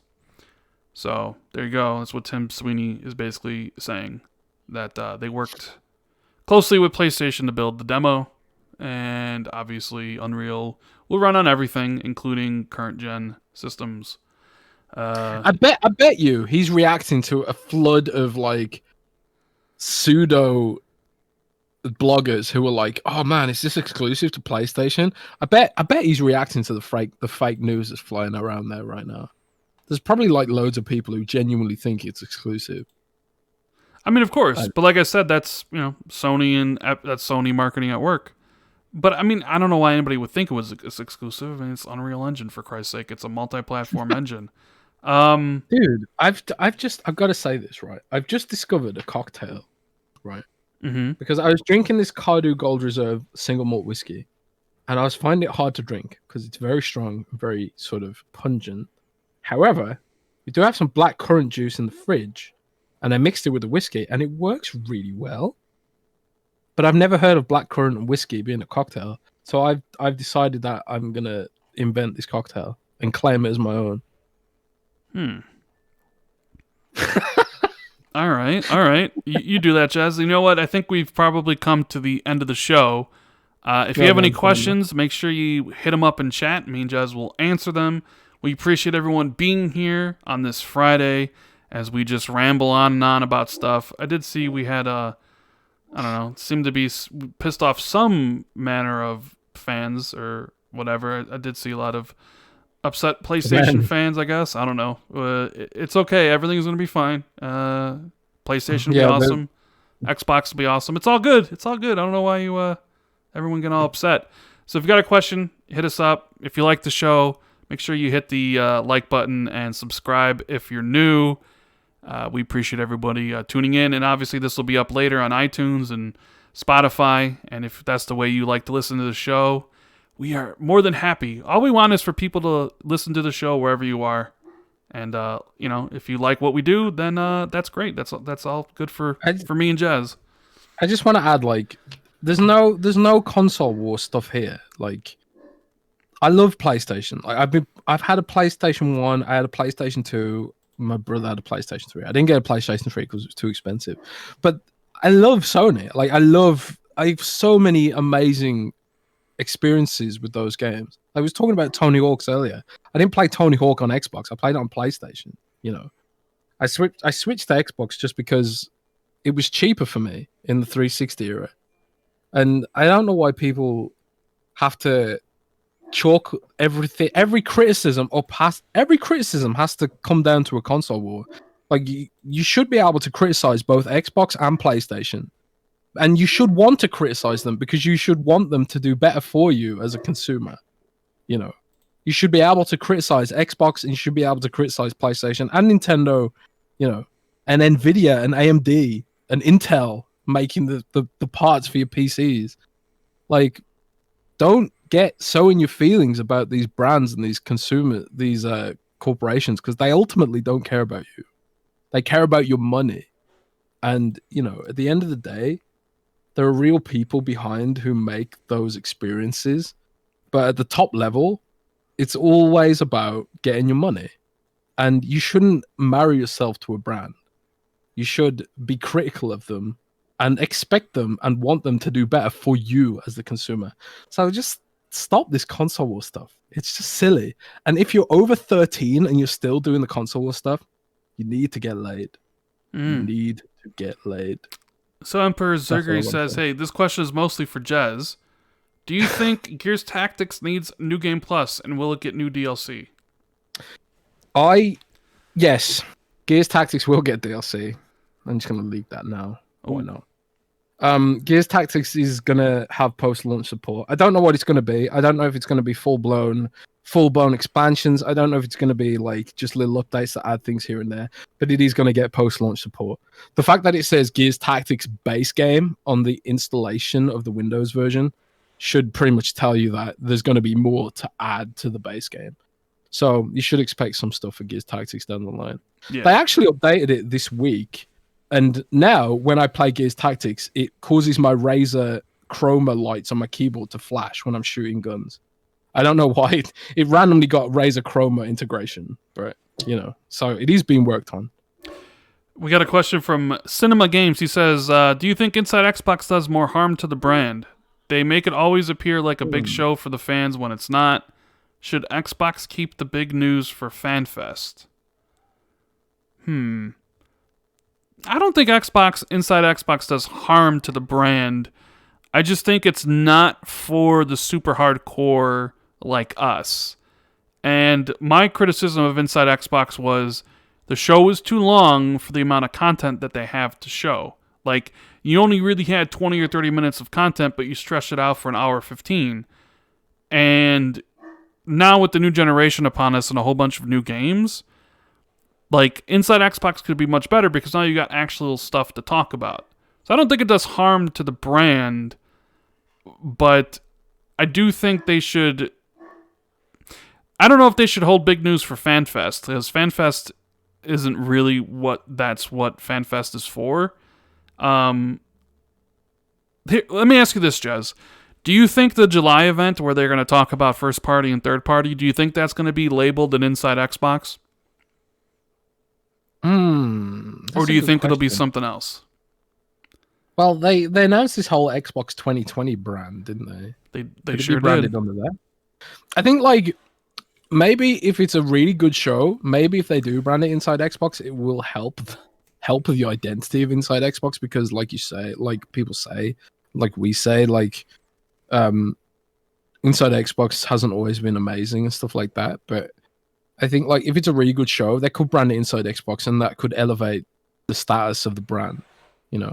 It's an evolving process. I think at the end of the day, they're learning how to market things during the virus era, and it'll be okay in the end.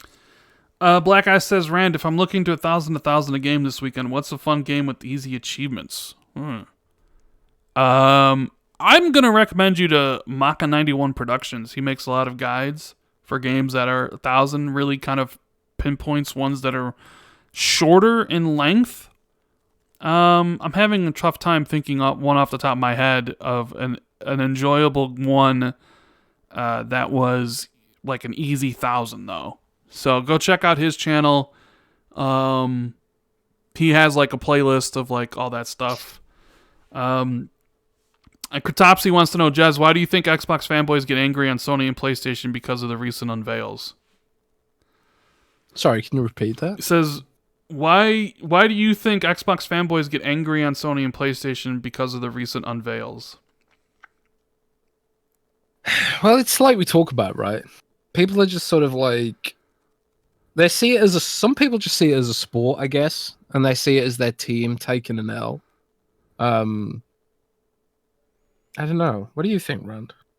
Back me up here. Why do I think fanboys get angry at Sony and PlayStation because of the unveils? I always think whenever one company does something, the fans of the other one get upset because the other, like, so to me, I think Xbox fans always look for the negatives in whatever Sony or PlayStation do, and I think PlayStation fans do the same. So like they always look at the negatives of any announcement and they get angry about it. Like that's kind of the way I've been looking at it. So that, I mean, if that answers your question, that's what I'm gonna go with. Isildur's Bane or Isildur's Bane says, you said you talked to Phil Spencer on occasion. Have you talked to him about what you'd recommend them to do for the July show? I have not talked to him about the July show. And I don't really think he needs my recommendation on what they need to show. And if he did mean my recommendation, then oh boy, we're in some trouble. I think like we talk about Xbox a lot, but we ain't experts. At the end of the day, Microsoft has telemetry, they have focus groups, they have a lot of data they sift through that leads them to make these decisions, and we're just basically two guys saying what we think. If they want to come to us for advice, like Rad says, it's probably bad.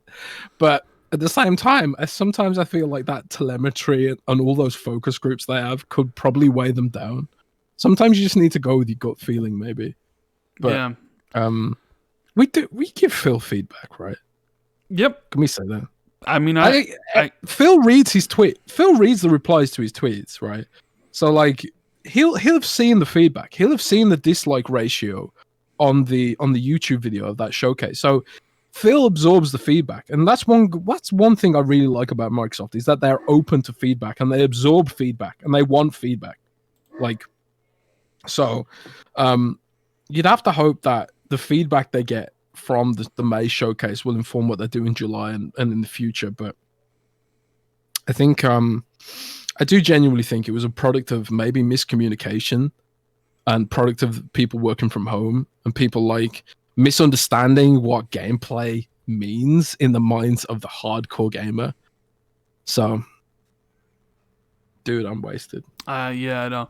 So, Alan Manapino says, hey, keep up the good work, boys. Where's that new intro? Well, new intro's always in the beginning of the new videos.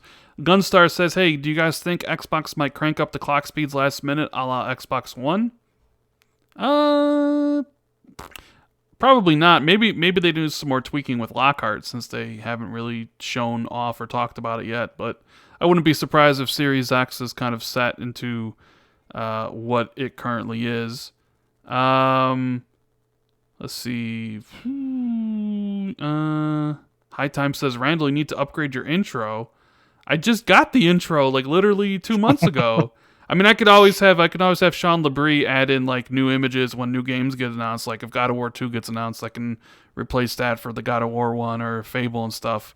Like I'll definitely have him switch out like for newer images as time goes along. But I mean, it's only like 3 months old. Like I don't know. I think that's pretty much it, Jez. So yeah, you know what? We appreciate everybody tuning into the show. We'll be back next week, Friday, of course, unless, we're going to be back on Friday, right, Jez? We're not going to be doing it on indeed. Thursday? Nothing special going down. Although I've run out of whiskey, so I might have to buy some more. Yeah, so we'll be back this time next week, hopefully with a lot more to talk about. And if you enjoyed the show, hit the like and subscribe button. Follow me and Jez on Twitter. And, yeah, we got anything to say, Jez, before we hit the road? Be nice to each other, because life is short and console wars are ridiculous. So, yeah. Yeah, so keep it gaming, guys, and we'll see you next week. Later. Keep it gaming.